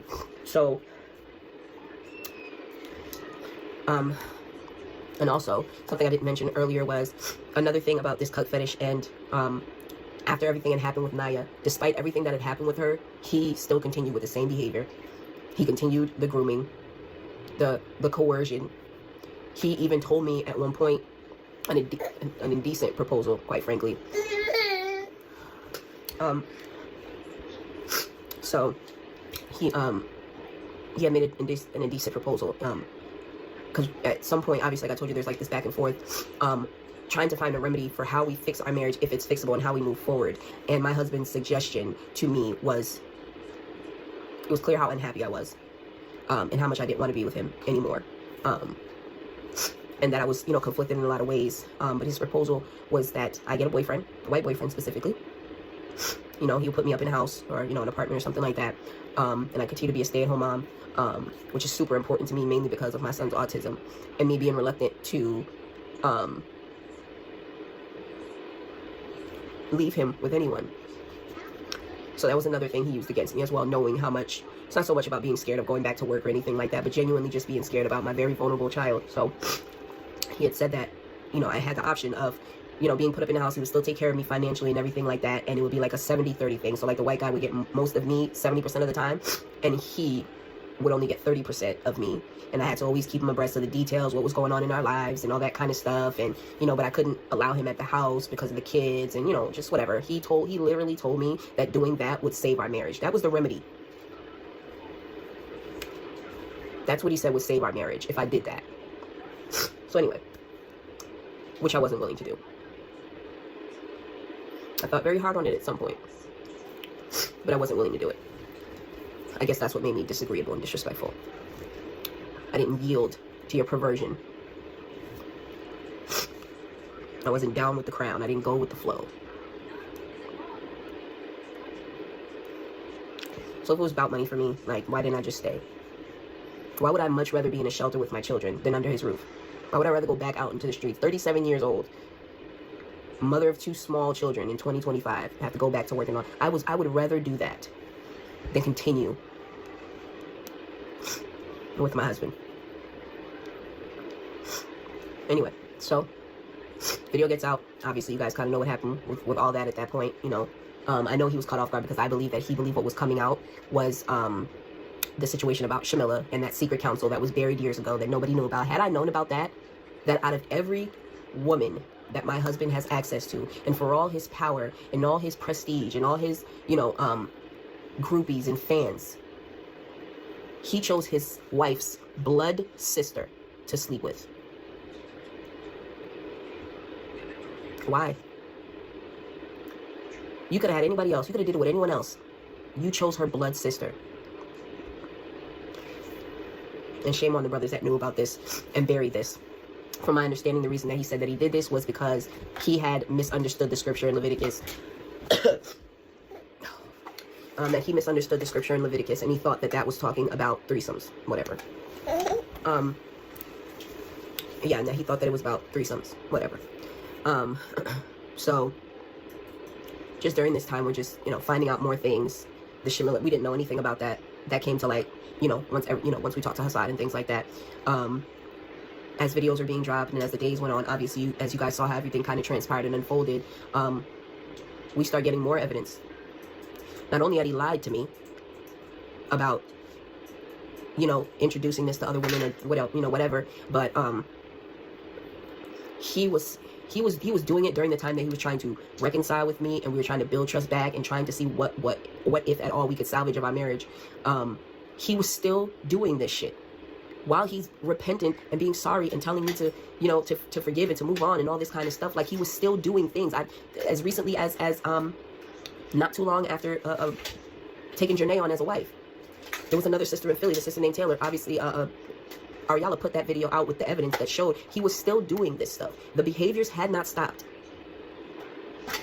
And the repentance letter that he's talking about, like, he's first of all, he never advertised it as a damn repentance letter. He simply wanted to get his thoughts out on paper and read it out loud.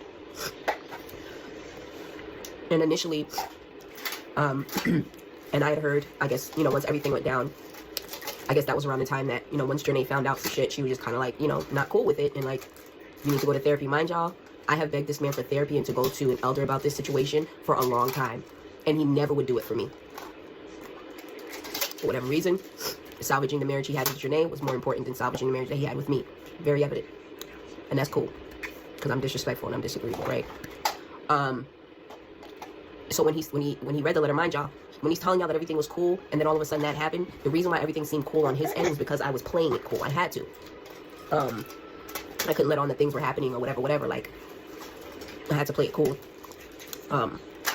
So he doesn't even know that at the time he read me that letter, I believe that time I was either in a shelter or, yeah, I think I was in a shelter at the time. I was already halfway through my Exodus journey by the time he read me this letter. I initially thought it was an exercise from the therapy he said he had started.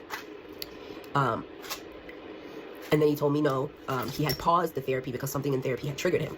So it was just something he had decided to do himself, and he just wanted to read it to me.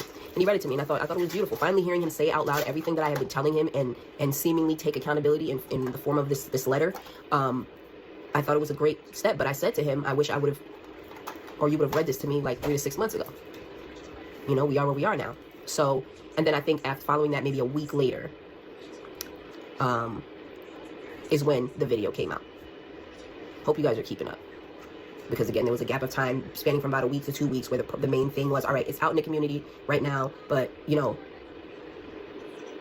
it's not gotten to the point where it's gotten back to him yet. So we could just be cool for the moment, figure you and the kids out and get you out to a safe space, and then, we'll release the video. So I think the video was released March 2nd. I'm pretty sure he read that letter to me maybe like the 23rd or the 24th of February. While he's telling y'all this shit is old and this shit been happened and like, you literally just read that letter a week ago. You never said anything about it being a repentance letter, or, you know what I mean? And he had said, I just read a letter to this, or I just read a letter to repent to this same rib a week ago. Israel, he thinks you're stupid. He thinks you guys are so dumb that you won't realize that 2 + 2 doesn't equal 666. What did he repent to me from? What did he repent to me about? And in the most recent videos, he now changes and says that he put me out. But in the first video, he also said that he loved me and wished he could hug me.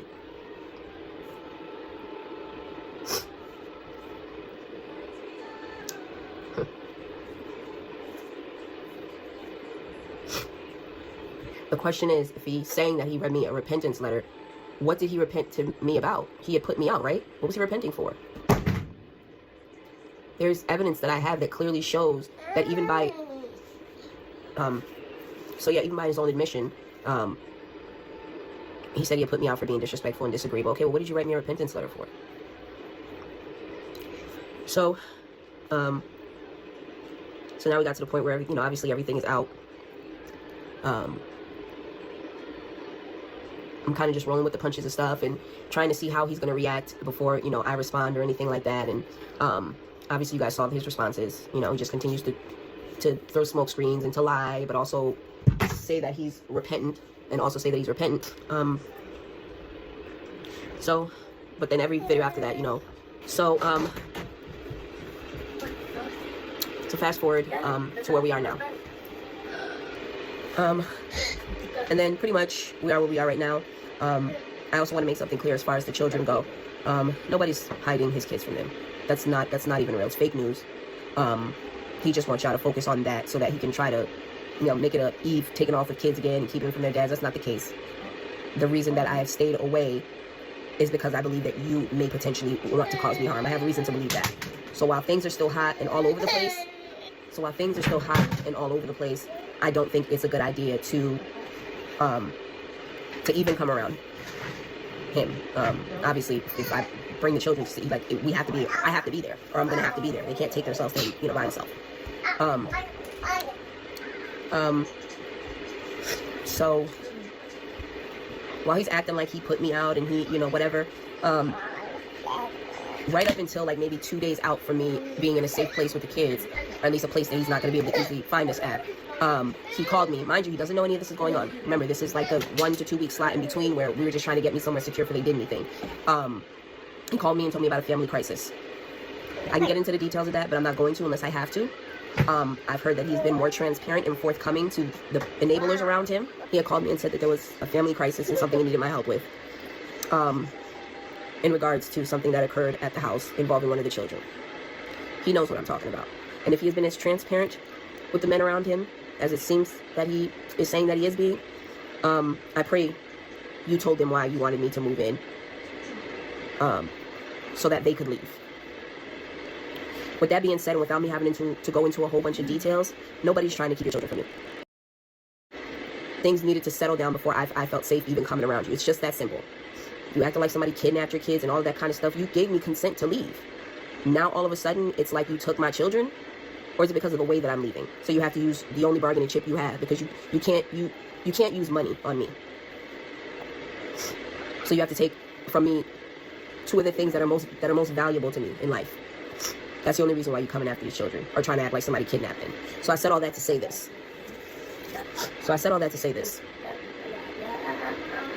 The direction you're going in, I'm not sure if I'm reading too much into it, but I want to make something clear. If you think for 1 second that you are going to get, if you think for 1 second that I'm going to allow you to take even partial custody of these kids, so you can bring them to that house full of potential weirdos, you're completely out of your mind. There's no way either you or any of your henchmen that live with you are going to get the light-skinned version of me and my nonverbal son alone. It's just that simple. Again, I can go into details on that, but maybe you should tell them the reason why you wanted me to move in and the reason why Soleil got sent back to her mother's. With that being said, family, shalom. Y'all have been such an important part of what kept me in my right mind throughout some of the things that were happening.